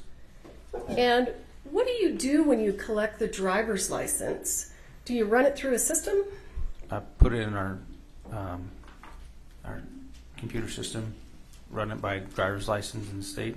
It's easier than name and date of birth. Is Defendant's Exhibit H, does that contain information about their driver's licenses? Yes. It appeared that it was a page that showed each person's license being inputted and the return that came back from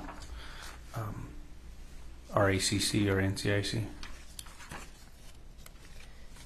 So I'm going to go ahead and show you what is page 3 of that. What do we call it? Is it a CAD report? Yes. So let me back up for a moment. What does CAD stand for? Do you remember? I don't know the exact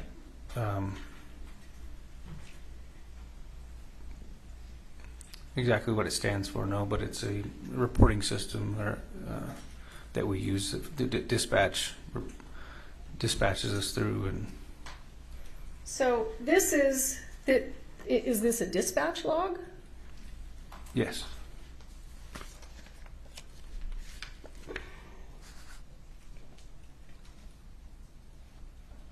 I don't know what. Yeah, thank you.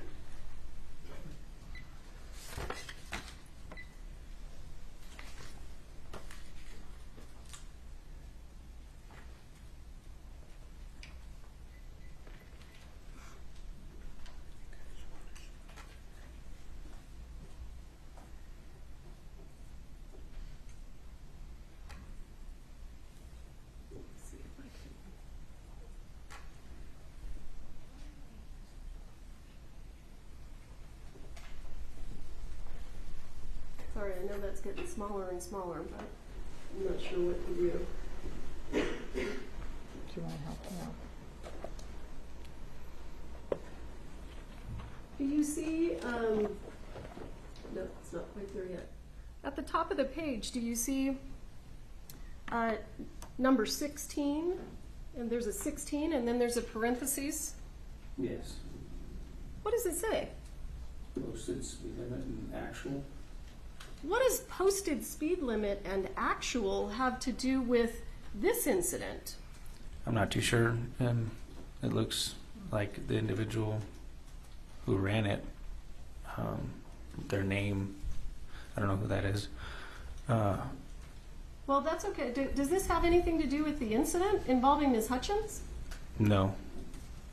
So I want to take you down here to number 5, parentheses. What does that say? It says non-commercial class, code D. What is that person talking about? Does it have anything to do with the shooting of Ms. Hutchins? No, that's the return. It came back for a driver's license, it appears. That's the return that came back for a driver's license? Is that what you said? That's what it appears like, yes.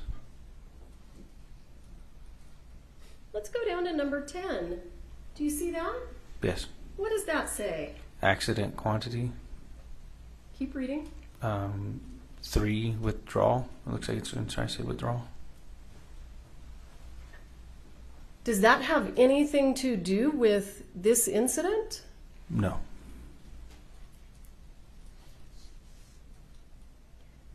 And look, I want you to look down here at number 21. Do you see that? Yes. What does that say? Of alcohol or drugs. That you're aware of? Does that have anything to do with this incident? No. Let's jump down to number 26. 6. What does that say? Objection, relevance, cumulative.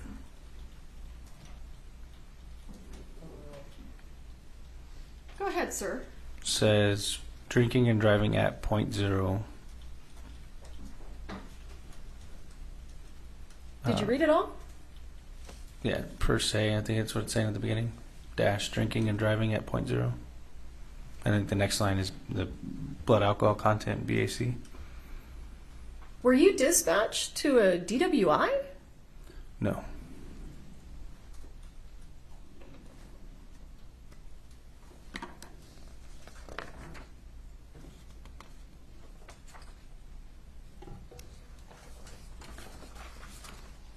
Let's have a look at page 5.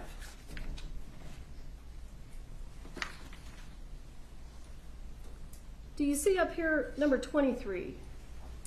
23 is cut off on my screen. Oops. Yeah. Of alcohol or drugs. Was this an incident that was related to alcohol or drugs? Not that I'm aware of. Let's jump down here, if you would, to number 10. Do you see that? It says accidental quantity 0 and then withdrawal. Does that have anything to do with this incident? No. Why are we seeing that language? It's what the NCIC return gives our CAD. As you can see, it's all within the same 1/10 of a second. So it's generated by the computer system itself. So I've now turned the page to page 6. Do you see 10 there where it says 10 parentheses? Accidental quantity 0 withdrawal. Is the word accident reflective of Ms. Hutchins being shot on accident? No.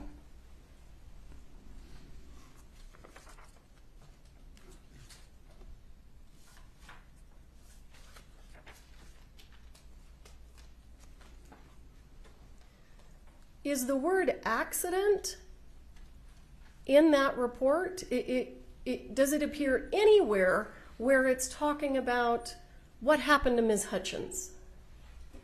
No, right here it's just a bunch of returns.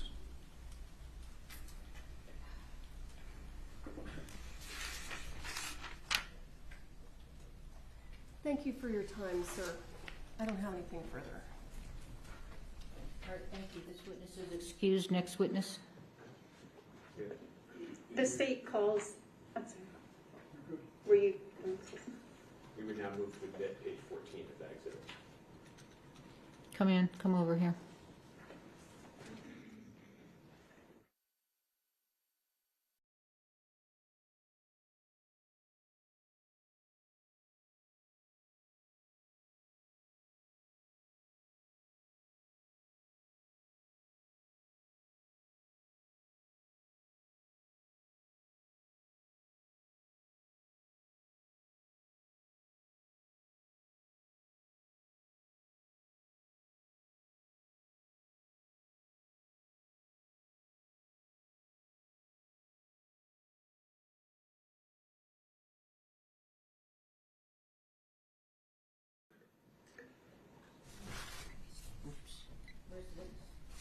Your Honor, the state calls Timoteo Benavides.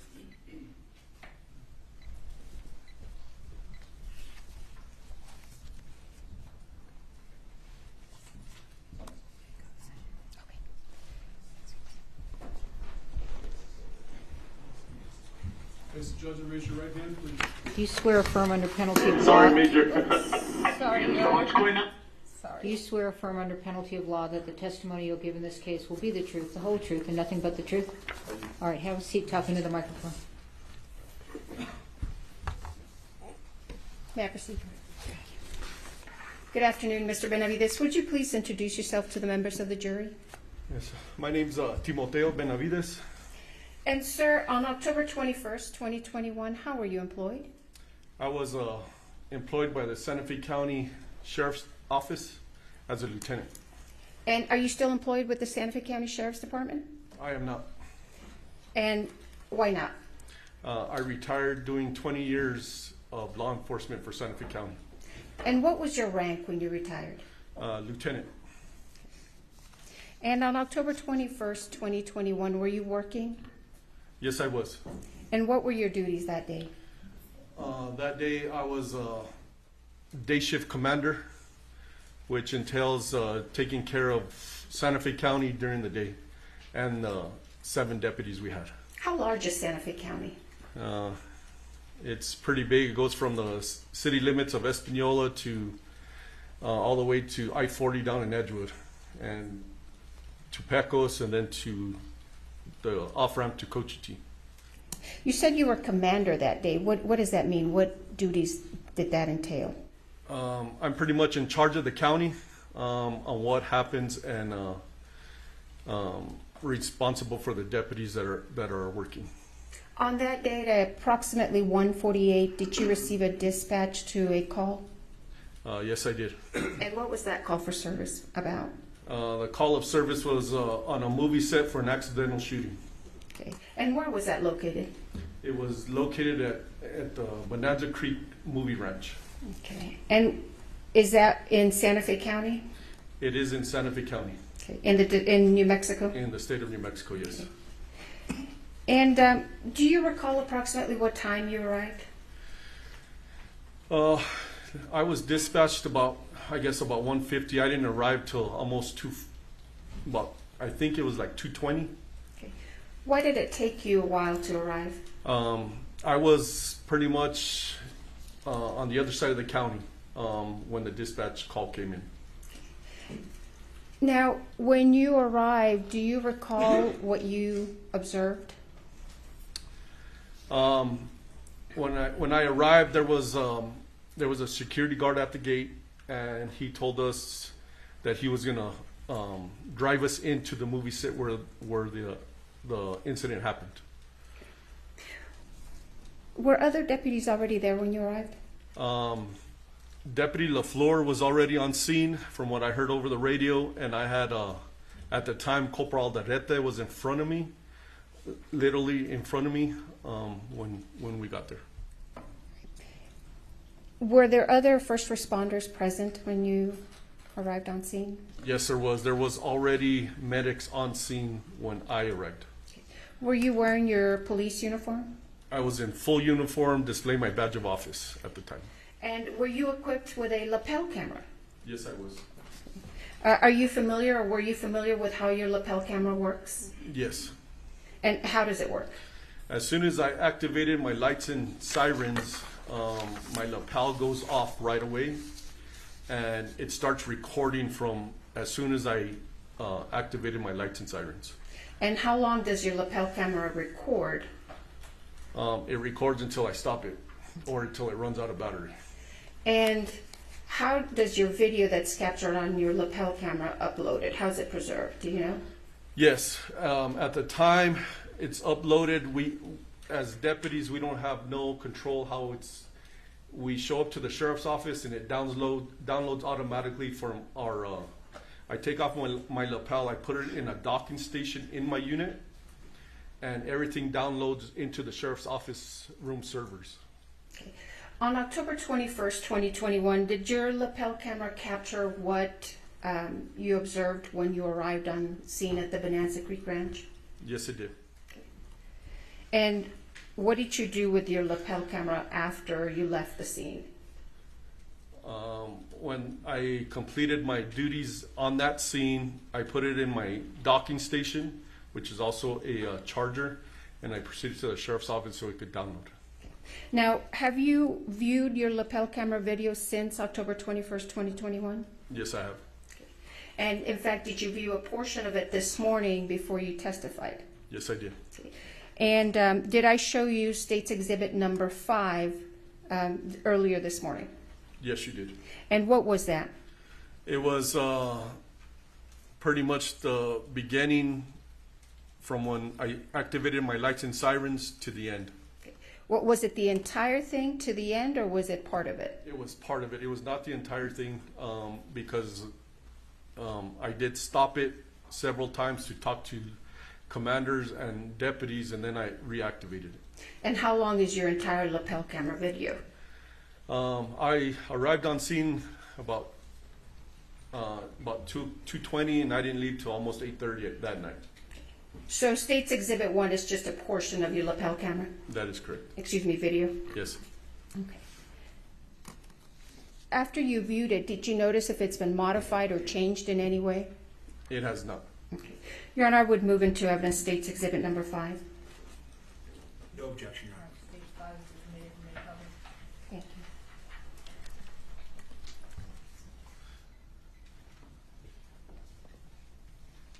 Sorry, Major. So what's going on?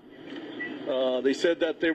Let me pause it there. Is that your lapel camera video, Mr. Benavides? Yes, it is. Okay. I'm going to forward it. How long does it take you to drive? How long are we going to watch you driving? It's about 20 minutes. Okay. So I'm going to fast forward a little bit here to about 17 minutes, or excuse me, 15 minutes.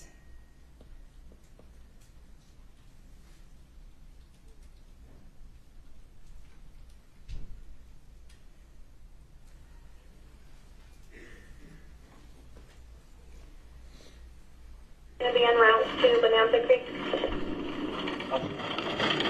Hey, I got one shot in the chest, one shot in the chest, and one shot in the chest, and another shot in the stomach. So you have 2 victims up there? 2 victims. Are you still driving? I am still driving, yes. Now, I've fast forwarded to 15 minutes and 59 seconds. Have you arrived on scene yet? Yes, I could see the makeshift church right in front of me. We're going to secure the film and all the crew members. Why did you say you're going to secure the film and all the crew members? Pretty much common sense. I'm not on scene yet, but I'm trying to picture everything that was going on, and maybe the film caught it. I don't know. Can you describe for the members of the jury, when you're pulling up to this church, what does it look like? How many people are you actually seeing? So this scene was probably the biggest scene I've been to. There was people everywhere. I had medics running in and out. From what I saw from the back of the church, there was medics going to their vehicles, grabbing items, and there was just people everywhere. As in people, I mean, I couldn't distinguish who it was. It was actors, it was film personnel, bystander. I didn't know, but there was a lot of people there. Do you know if some of those, if those people were people who worked on the set? Yes, you could distinguish them. They had a lot of sunblock on, a lot of hats, big hats for the sun. So that's pretty much how I noticed that. Okay. Cool. Thanks. I have like 200 people out here, so. Alrighty. I'll see if. Yes, I already called for them. Okay.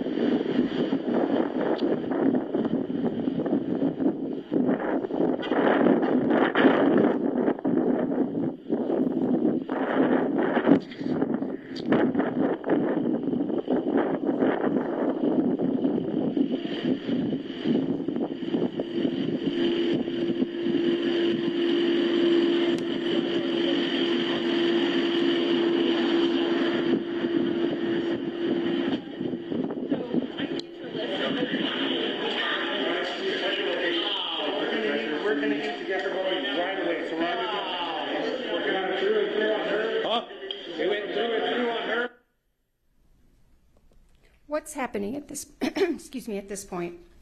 So as soon as I walked into the makeshift church, Deputy LeFlore started to let me know what was happening and what was going on with the victims. How would you describe this scene as soon as you walked into the church? The medics were doing a wonderful job. They had separated each other and they were working on the victims. How many victims did you have? I saw 2 on the ground.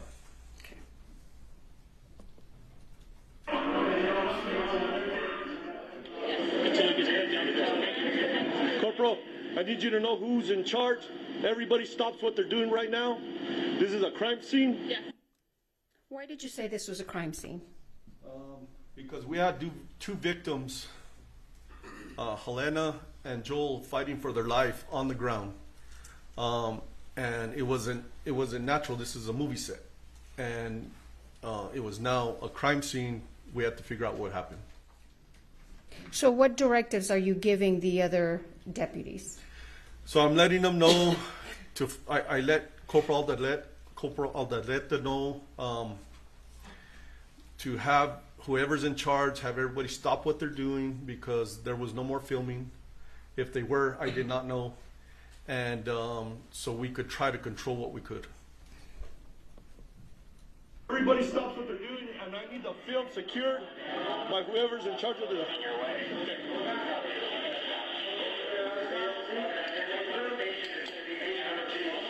Electric back, can I pull these guys down, get them the hell with the helicopter? Yes, please.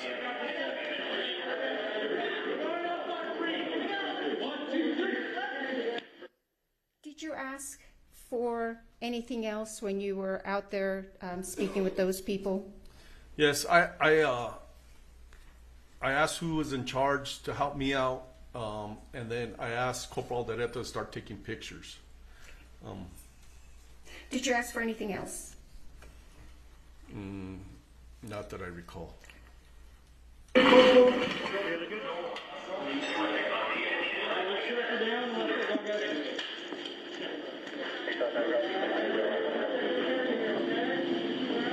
Hey, I need pictures right away.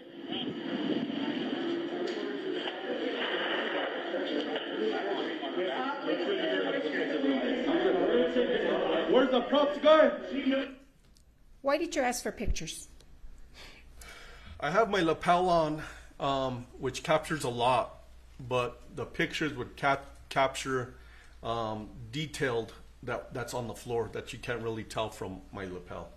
And you just said that you asked for the props guy. Why did you ask for the props guy? I work security for in the sheriff's office at movie sets. The props guy is the guy that does the little stuff with sound effects or whatever. But I asked for the props guy because I needed to find out where the gun was. Why was it important to find out where the gun was? Because I didn't need the gun going off or getting used again on somebody else. And did you find the gun? I had somebody, yes, I did find the gun. Where did you find the gun? Hannah Gutierrez had the gun walking out of the movie set. And who did you understand Hannah Gutierrez to be? She was the armorer. Props guy out. I'm sorry, you have a job? But we need to make sure that they... Yes, they're taking care of business. Yes, but... What else do you need there, Chief? Where's my radio? It's just here. Here, thank you. Cleared the gun. Where is it? You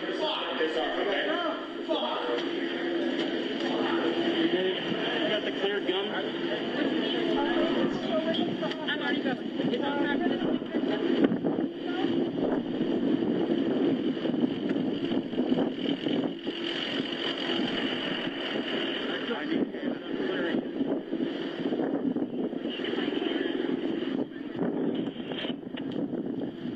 Where is it? Where are you going at this point?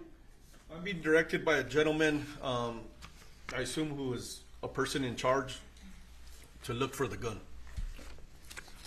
And did you find it? I did not find it there. There's one there and there's one there. That's none of them? That's not. Okay. I need to know where it is.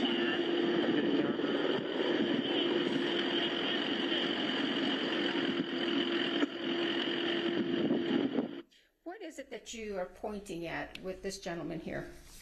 There was guns laid in the open on the cart, on this gray cart. I'm going to show you what's been marked as States Exhibits number 7 and number 8. May I approach, Your Honor?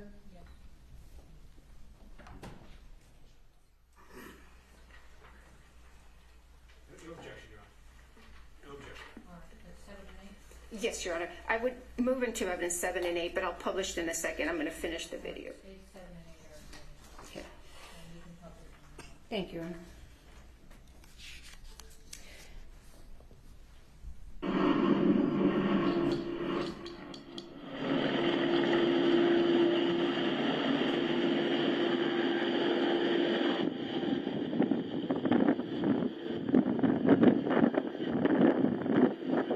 Where are you going now? Trying to look for the armor. You're in charge, ma'am? I need to know where the gun's at right now. Bro, armor, I need to know where the guns are at. There, go ahead, right there.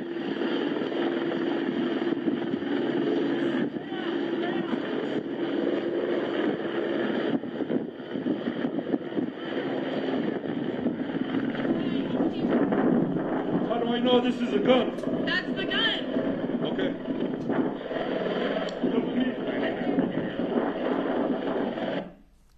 Who is that? That is Hannah Gutierrez. And who is she? She's the armor on set. And did you obtain anything from her? Yes, I did. I obtained a revolver she was carrying. And what did you understand that revolver to be? To be the revolver that shot the projectile into these two victims. May I have a minute, Your Honor, to bring up Exhibit 6?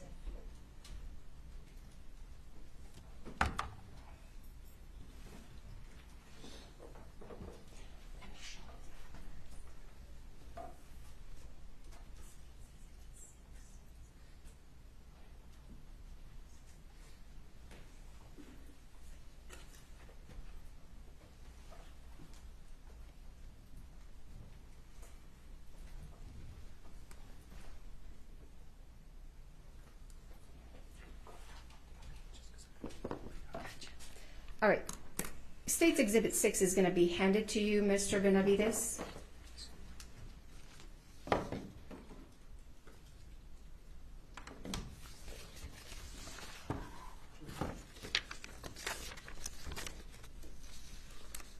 If you could put on some gloves and just open it and let us know if you recognize what's in State's Exhibit 6.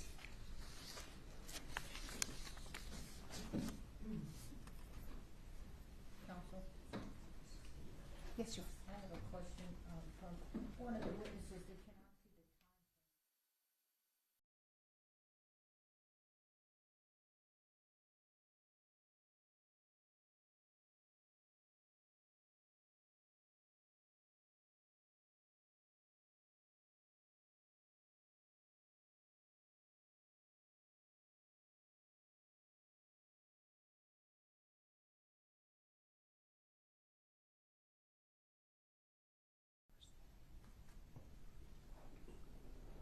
Sure you want to. Hey, Brian. Brian. Can you come here for a second?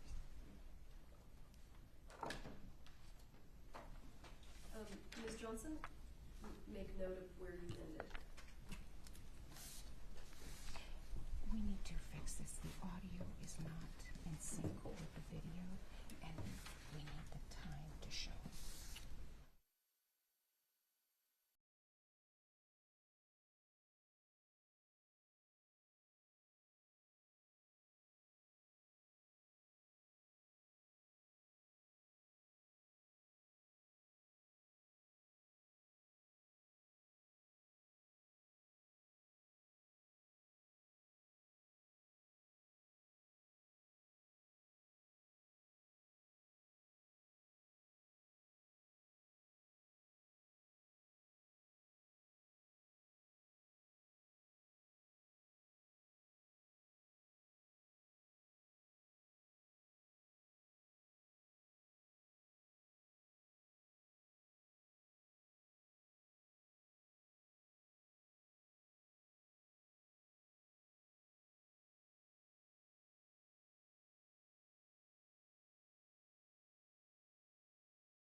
Correct me if I'm misstating, the video does not have the time of day on it, so they're going to elicit that from the witness, okay?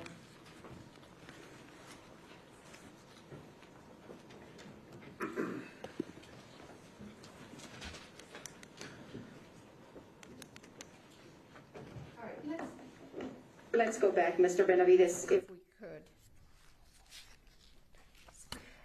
Do you recall approximately what time it was when you actually arrived on scene?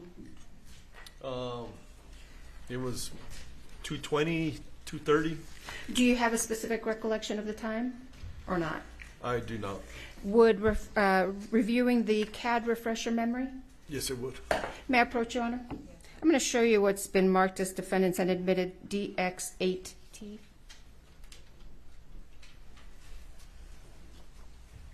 For the record, I think it's now H. Do you recognize that? Yes, it's a dispatch log. If you could review it and let us know if your memory is refreshed after you review it, and I'll take that document back from you.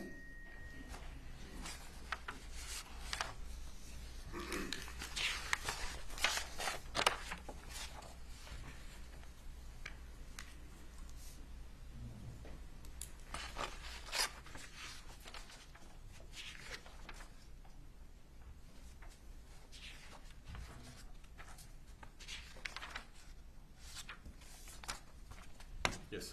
Your memory's refreshed? Yes. All right, if I can take that one.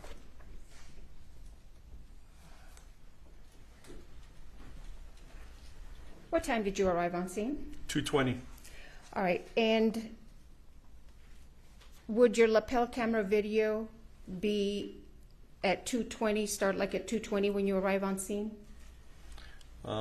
It started when I first activated my lights and sirens, so when I was dispatched at 1:49. Right, but when you arrive on scene, would it be 2:20 in the afternoon? Yes, it would be. Okay, so even though we can't see the actual time on your lapel cam, is this your lapel cam? Yes, it is. And would this accurately reflect what you are seeing around 2:20 or so in the afternoon? Yes, it is.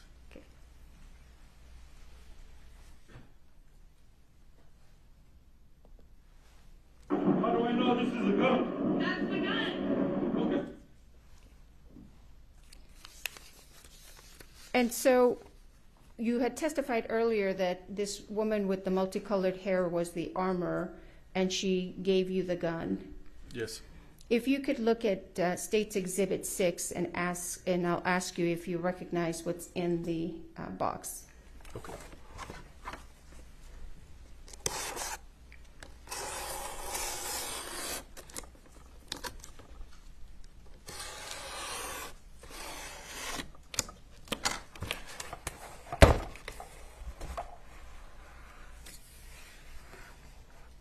Do you recognize State's Exhibit 6? Yes, I do. What is it? It is the gun that Hannah Gutierrez, the armorer, handed to me. Now, what did you do with this gun once she handed it to you? I took custody of it from her, and I walked it over to the passenger side of my unit, my marked sheriff's unit. What did you do with it once you walked over to the marked sheriff's unit? I put it in the front seat, and I locked it. I'm going to show you what's been marked as State's Exhibit 13.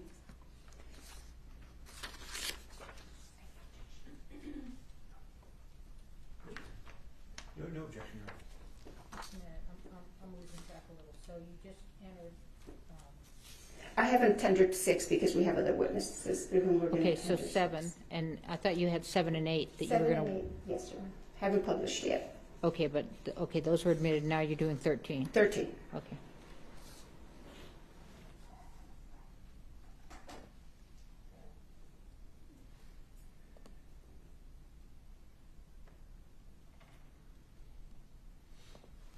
Do you recognize what's on the screen there, Mr. Benavides? Yes, I do. What is it? It is the gun that's in front of me, and this is the gun that the armorer Hannah Gutierrez handed me. You testified that you put it in the front seat of your patrol vehicle. Yes, I did. Why did you put it there? It was the most secure spot that I had control over at the time. Okay. And what did you do to ensure that this gun was secured? I locked the front, I locked my unit, and nobody entered it except for me because I'm the only one with the key. Where was State's Exhibit number 13 taken? Where was this gun when this photo was taken? From the passenger side of my unit. Okay. Why did you not stick it in an evidence bag? It was so fluid, and the scene was so active. I put it there. It was secure there. That's where it stayed. Okay. Did you do anything with this gun?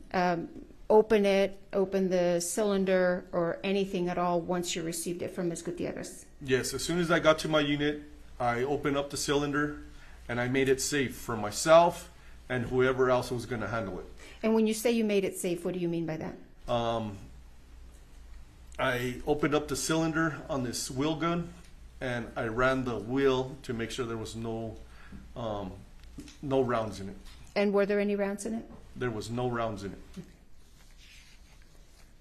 Did you do anything else to the gun? I did not. Okay. To your knowledge, did anybody else have access to this gun once you put it in your patrol vehicle? No. So what is the next thing you did after you secured the gun in your patrol car? What I remember is I was talking to the armor, Hannah. I put her in the back of my unit and I told her she wasn't under arrest. I kept the door open because the detectives needed to speak to her. Okay. Now, did anybody have access to the front part of your patrol car? They did not. Okay. While this gun was in your possession, did you do anything, or to your knowledge, did anybody else touch it or do anything to it? No. Does Exhibit 13 accurately reflect the condition of the gun when it was handed to you? Yes, it is. Did you secure any other items of evidence? I did. I secured 2 boxes of ammunition. And where did you find those? They were on a gray cart, which Hannah directed me to, that they were on a gray cart that were used for this gun. All right, let's go to State's Exhibit 7, which has already been admitted. All right, you may publish. Thank you. Do you recognize that? Yes, it is the gray cart that Hannah directed that the ammunition was on. And where was that cart when you were directed to it? My first lapel video where that gentleman directed me, walked me over, and he said none of these guns were used. This was the cart that he was talking about. Okay. And where was this photo taken? Where was the cart when this photo was taken? It looks like it was taken in front of my unit, in front of my in-car camera. Okay. So was that cart moved from where you initially saw it to in front of your car? Yes, it was. Why? Hannah had she directed that the ammunition was there, so there was a gentleman that offers his services because I was dealing with Hannah, and I watched him bring the cart from where it was to me. Does State's Exhibit 7 accurately represent the cart in the condition that you saw it when you first were directed to it? Yes, it is. And why did you move it to the front of your patrol car? It was evidence. Hannah said that ammunition was on it used in the church. Is there another reason why you moved it to the front of your patrol car? To keep an eye on it, to make sure nothing was taken, nothing was put in. Was anything capturing what would happen if anybody got close to this cart? To where it is right now, they would have captured from my in-car camera. So do you have a dash camera? Yes, a dash camera, yes. So was the dash camera running and filming this cart as it's sitting there in front of your patrol car? Yes, it was. To your knowledge, did anybody come over to this cart and remove any items? No, not when it was sitting there, no. Okay. Why not collect the items instead of moving, or why not collect the items before you moved it? I'm in a patrol car. I'm not in a van or anything that would fit the whole cart in a hole to secure it. I'm going to show you State's Exhibit 8, which has already been admitted. May I publish, Your Honor? Yeah. Is that a close-up of the cart? Yes, it is. What are we looking at? What was on the cart? What did you observe? Loose ammunition, gun belts, a gun, various other items. I'm going to show you what's been marked as State's Exhibit 9. Counsel, do you want to see it?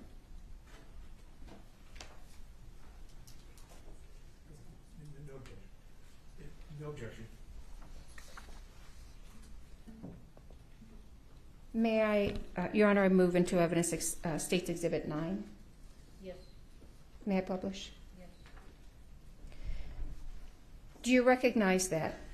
It's State's Exhibit 9. Yes, I do. What is it? It is a wheel gun. Is there anything else that you see there? There's car keys. There's loose ammunition. Okay. And is this on the cart that we just saw? Yes, it is. And again, what did you do to preserve this evidence? Like I said, I kept it in front of my unit for my dash cam to capture if it got tampered with. Now, was there a perimeter established on this scene? Yes, we did. We did a perimeter of yellow crime scene tape, and we tried to preserve everything that was in the church and everything that was out, as in film. Is that what we saw, the yellow tape around the cart? Yes, it is. Okay. And to your knowledge, were people allowed into the area that was enclosed or encased by that yellow tape? People were not, unless you were a deputy. And who came and collected this evidence? Do you know? I believe our crime scene tech, Marissa Popple. You testified that you observed some rounds. I'm going to show you what's been marked as State's Exhibit 10. No objection, Your Honor. May I publish on? Yes. I move into evidence State's Exhibit 10. Yes, you may publish. Do you recognize those 2 rounds that we see there? Yes. How do you recognize them? They were on the cart. Did you touch them in any way or remove them from the cart? I did not. Now, you told us you also seized some boxes of ammunition. Yes, I did. And where did you take those from? I took those physically from the cart. I'm going to show you what's been marked as State's Exhibits 11 and 12. No objection. Your Honor, the State would move into evidence State's Exhibits 11 and 12. Admitted, you may publish. Thank you. What are we seeing here on State's Exhibit 11? That is the front driver's seat of my marked sheriff's unit, and there are 2 white boxes on my seat. And where did you get those boxes from? I physically took them from the cart, from the gray cart. Why did you take those from the gray cart? Those were the 2 boxes that Hannah Gutierrez, the armor, told me that were used. Did you see what was inside those boxes? I assume there were bullets. Why remove just those boxes and not the other stuff on the cart? The armor, Hannah, she pointed those out, and those were the ammunition used for the gun.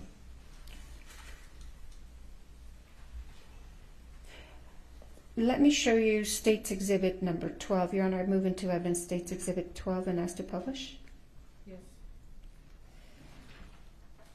What is State's Exhibit 12, Mr. Benavides? They are a close-up of the 2 white boxes. And what kind of rounds are those? Those rounds say 45 long Colt dummies. Did you then turn these over to someone else, these boxes of ammunition? Yes. And who did you turn them over to? The crime scene tech, Marissa Popple. Let's go back to your lapel cam. You had testified earlier that you had placed Ms. Gutierrez in your vehicle. What happened to Ms. Gutierrez after we're seeing her here at 20 minutes and 8 seconds? From this point, I took custody of the gun, and we walked over to my marked sheriff unit.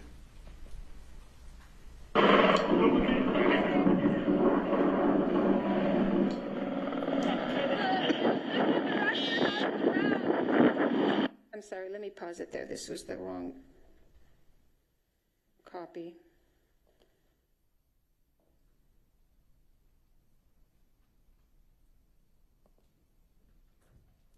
Sorry, Major. What's going on? They said two. Yeah. Now, anyone else secure? That can either.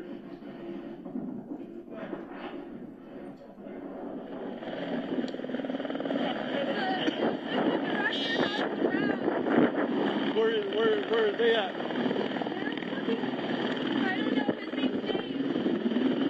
What are you being directed to at this point? I don't remember. I couldn't really hear her. Okay, let's go back. And I apologize, it looks like the audio is a little behind the video.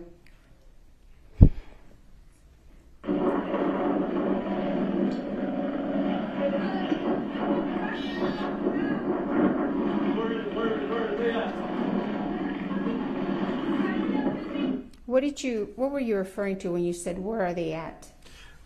She was telling me about the rounds. And where are you headed at this point at 20 minutes and 16 seconds? That is my unit that I'm looking at right in front of me.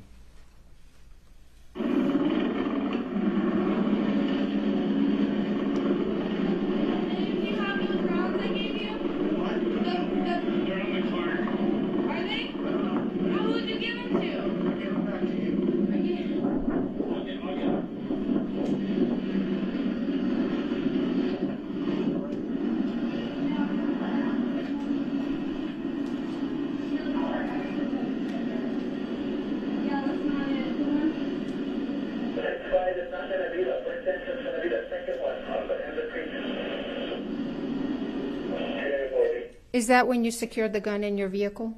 That is the front of my unit on the passenger side. Yes, it is.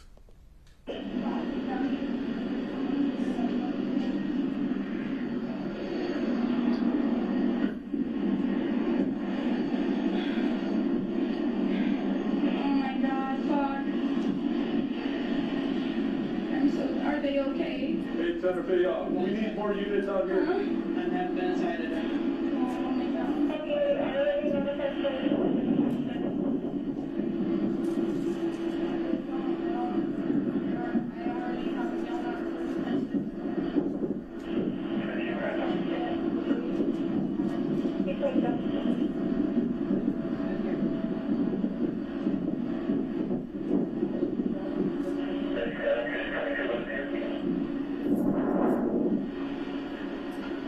What is happening right now? There was a helicopter just landed. Hannah's there on my right-hand side, and I'm watching the guy on the cart. Okay. Is somebody bringing the cart to you at this point? Yes, it was a gentleman. I didn't get his name, or I don't remember his name. That was bringing the cart. Your Honor, did you want us to approach?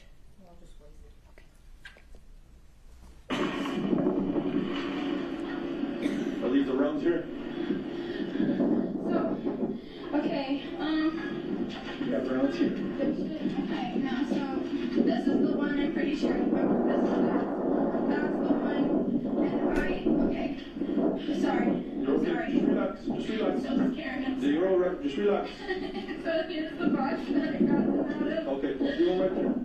Leave them right there, okay? Relax. I just need you to... What's happening right here? Hannah, as you could see, she's upset, visibly upset, and she's showing me where the rounds are that were used. And was it the same rounds that you put in your vehicle? Yes, it is. Just relax, okay? I just need you to relax. Just please relax, okay? Just take deep breaths and relax. Can somebody get water for her?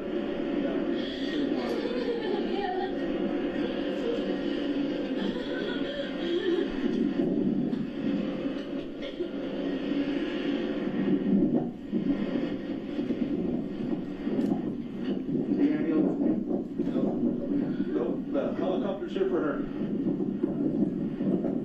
Yeah, the helicopter's here for her.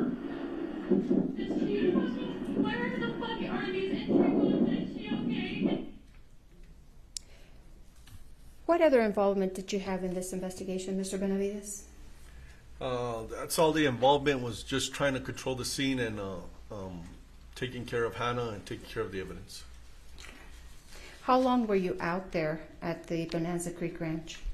I didn't leave until about 8:30 that night, so about 6 hours.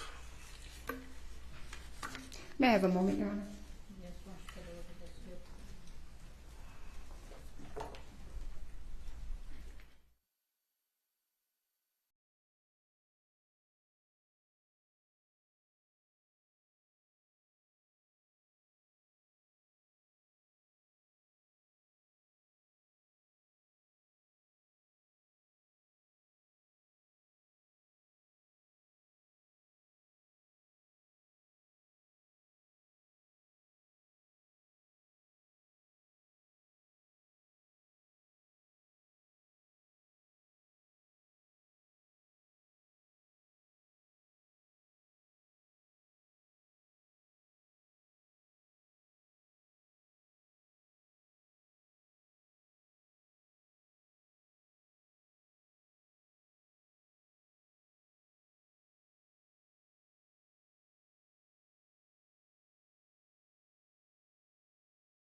Mr. Benavides, do you know where the gun was from the time of the shooting of Ms. Hutchins and Mr. Souza to the time that it was given to you by Ms. Gutierrez? I do not. And do you know who handled that gun from the time of after the shooting to the time that it was given to you? I do not, other than Hannah handing it to me. May I have a moment, Your Honor?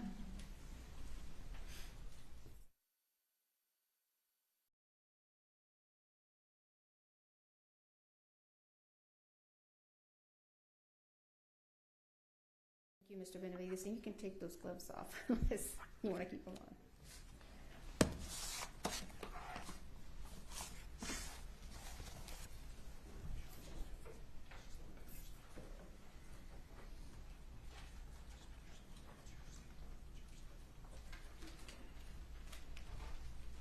May I, Your Honor? Yes. Good afternoon, sir. Good afternoon. You know, when you get to this scene, you can hear yourself yelling in the lapel, "Where's the prop person?" Right? Correct. And when you get to the cart that we looked at, I think it's State's Exhibit 7, and if we could publish that when we can in a moment.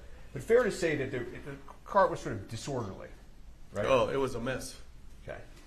And you don't know whether anybody moved anything before you got there, right? I do not. Okay. And you didn't see Sarah Zachary, the prop master, there, correct? No. I don't know who that is. And so when you first get to the prop cart, you eventually sort of leave it and go back to going to deal with other things, right? Well, the gentleman that was there, he told me that the gun wasn't there. There was a lot of guns on that. There was a couple of guns on that cart, but he told me, I have to take him for his word because I wasn't there. He told me that the gun used in the church was not there.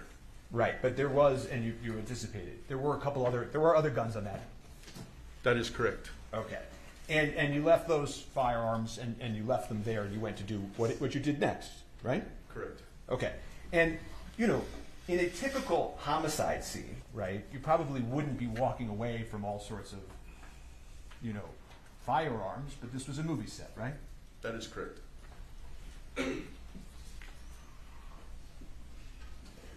And an empty prop gun without live ammunition isn't going to hurt anybody, fair? I do not know, but... Objection mischaracterizes the evidence.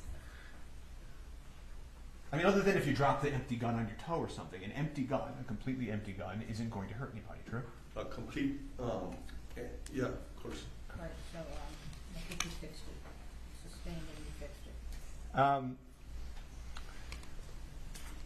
You know, and then you go back to the armorer, and she hands you the firearm, right?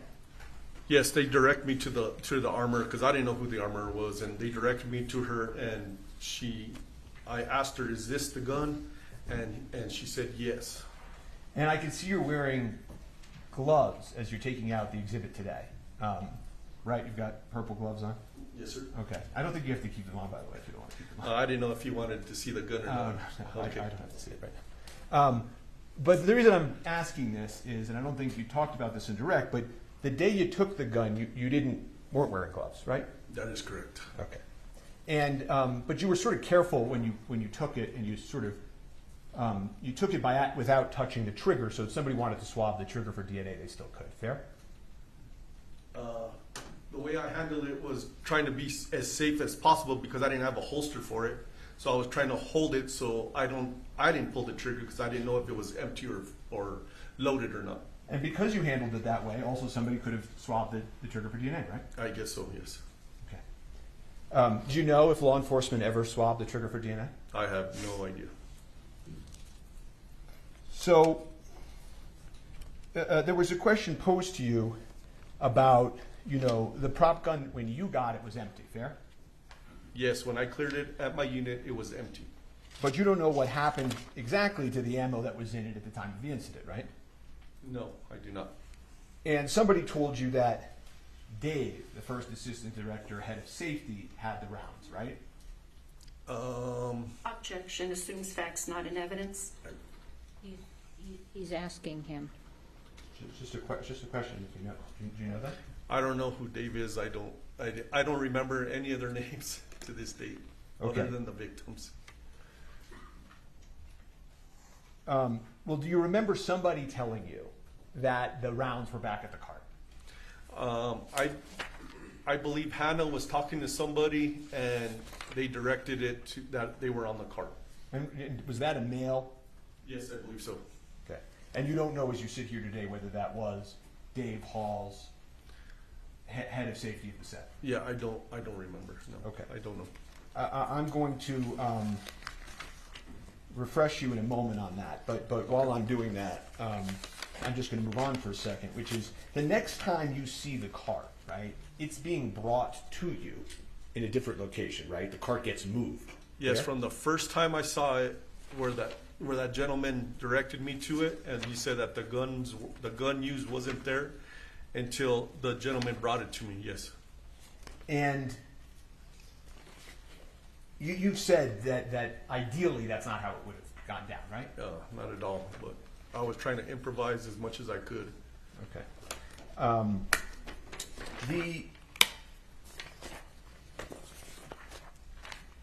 There were eventually, when you get the prop cart back, the sort of third viewing of the prop cart, there was ammunition on top of the cart. Fair? Yes, and that's what I saw when I first saw it. And you saw it again when the cart came back, right? Correct. And at one point, you actually sort of reached down and touched some of the ammunition. True? I believe I picked them up and put them down. I didn't know if they were live. I didn't know anything. So. And another civilian came over and picked one up and showed you one was this and one was that, right? Yeah, he explained real quick, which it didn't register too much to me, but he was trying to instruct me what to look for, I guess. And if I could just show the witness, I assume no objection to States 26? Okay. If I could offer, I don't know how you want me to do this, if I could offer States 26, or should I make it a defense exhibit? Your Honor, we have no objection to admitting our own exhibit, so thank you. Great. So I'll admit States 26. States 22? 26, Your Honor. Right.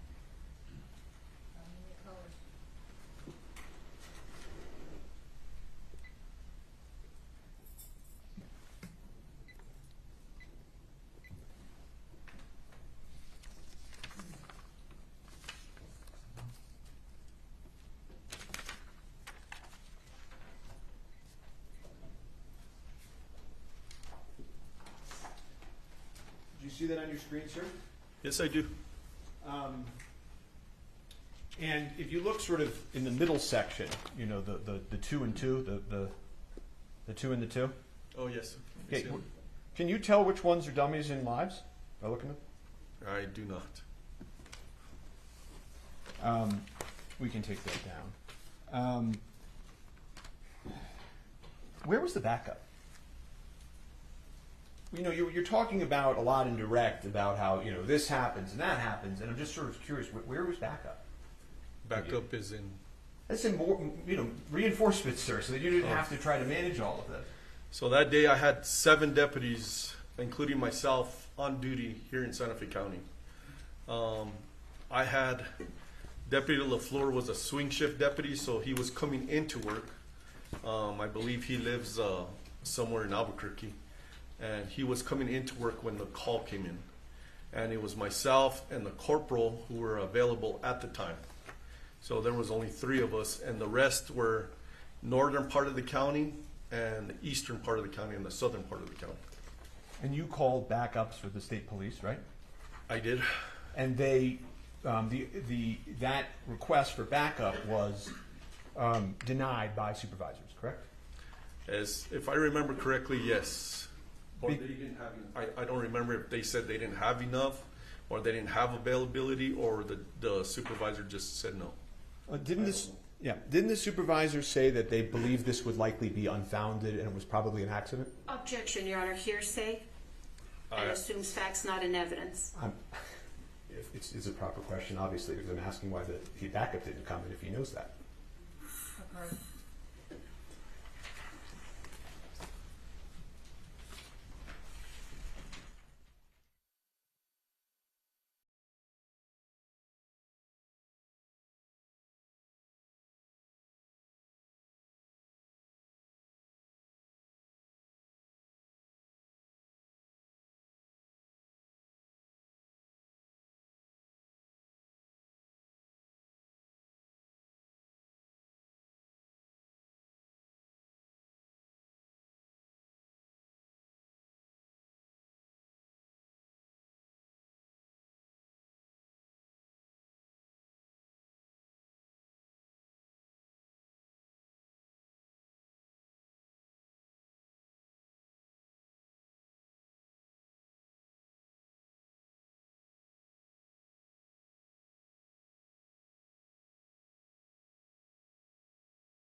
We're going to strike that question and answer, and he can rephrase. Thank you.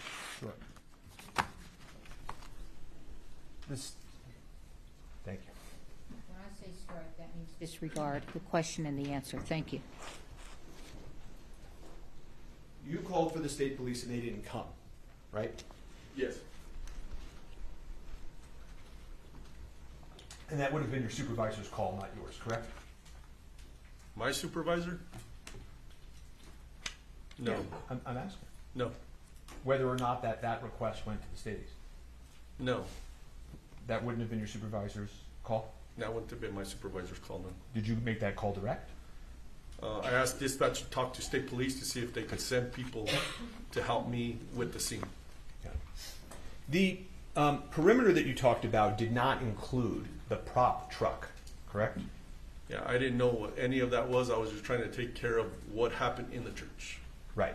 So, but just so that then it's clear for the members of the jury, you later learned that cart that we're looking at rolls up and goes into a prop truck that housed the rest of the firearms and ammunition. Objection, speculation. If he knows. I did not know that. I did not. No, I know you did. I know you're saying you didn't know that then. I'm saying you did become aware later that there was a prop truck, right? Objection, hearsay, and speculation.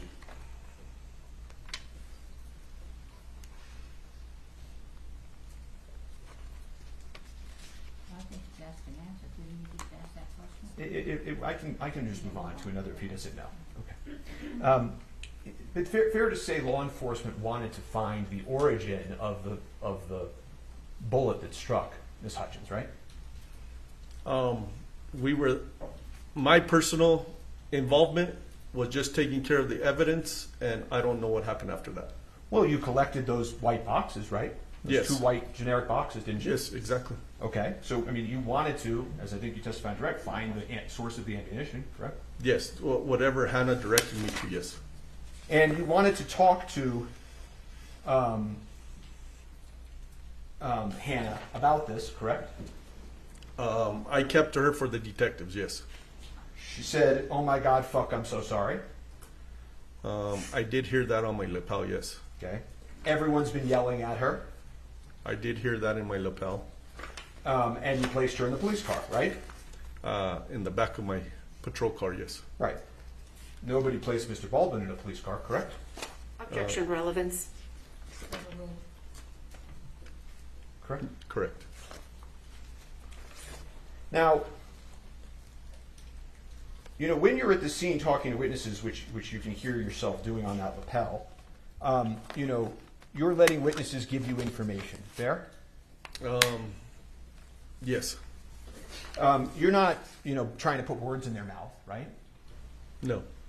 You're not cutting them off, right?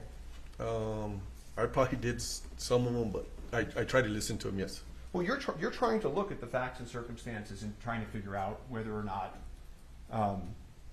a crime occurred or whether this was an accident. Fair? All I was trying to do was preserve the evidence for the detectives. That's all I was trying to do. And you understood that the detectives were trying to rule out if it was a crime, correct? Objection speculation. Overruled. He can ask if he understood that or not. You understood from meeting with the detectives that they were trying to figure out and rule out if this was a crime.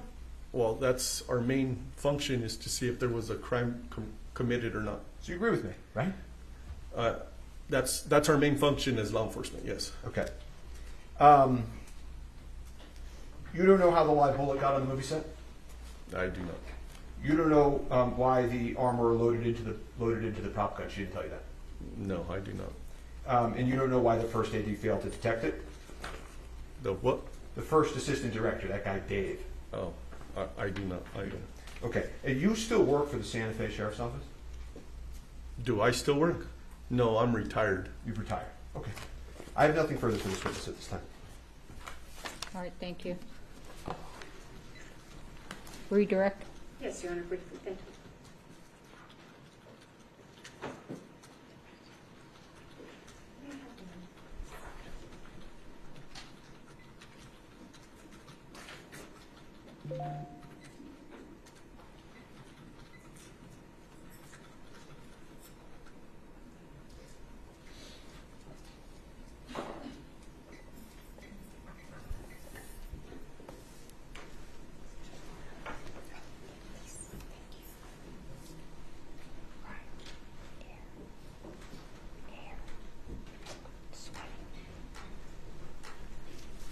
Mr. Benavides, you were shown State's Exhibit 26 on cross-examination. Do you know where those rounds that we see on 26 came from? I do not.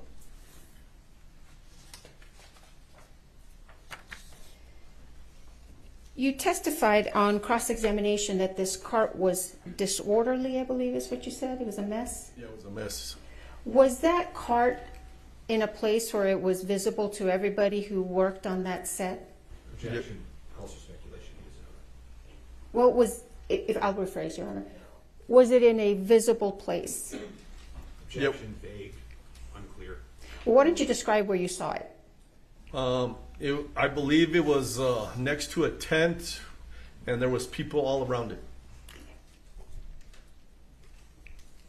Now, you were asked a question about leaving the cart, this prop cart, unattended. Did you leave it unattended where anybody would come and be able to remove and take things off it? When I took custody, when I saw the gentleman bringing it Yes, to sir. front of my unit, Yes, it sir. stayed right there, and nobody messed with it. No. Now, you were shown photos of the, let me show you State's Exhibit number 7, if I may.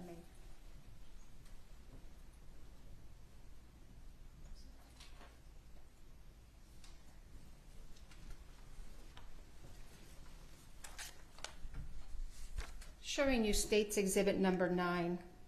Did you have any reason to believe that was a fake gun? It was a movie set. I did not know if it was fake or real. How about State's Exhibit number 6 that you have in front of you? When you took that into custody, did you have any reason to believe that that was not a real gun?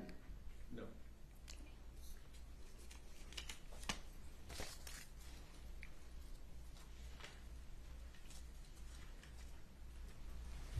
Did you have any involvement in this prop truck that you were asked about? No. At the time, I didn't know anything about a prop truck. Why did you place Ms. Gutierrez in the back of your police car? She was the main person that was handling the firearm. And common sense told me that detectives wanted to speak to her.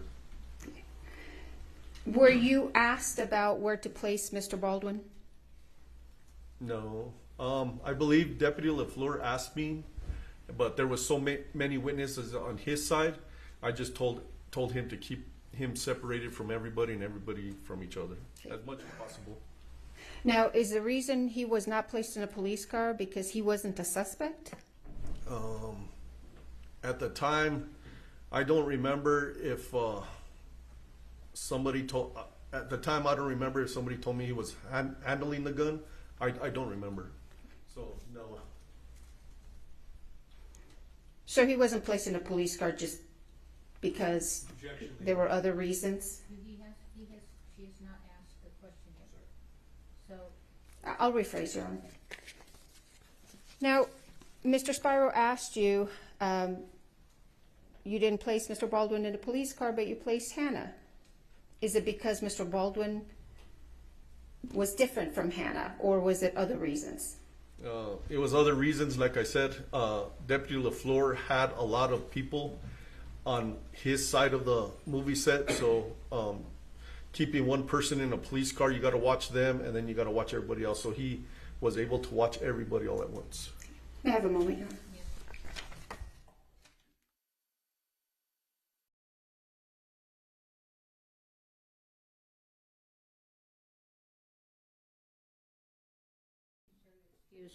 All right, we're going to take our bathroom break. We'll be back at 3:15. Please don't talk among yourselves or anyone else about the evidence received here in court. We are in recess.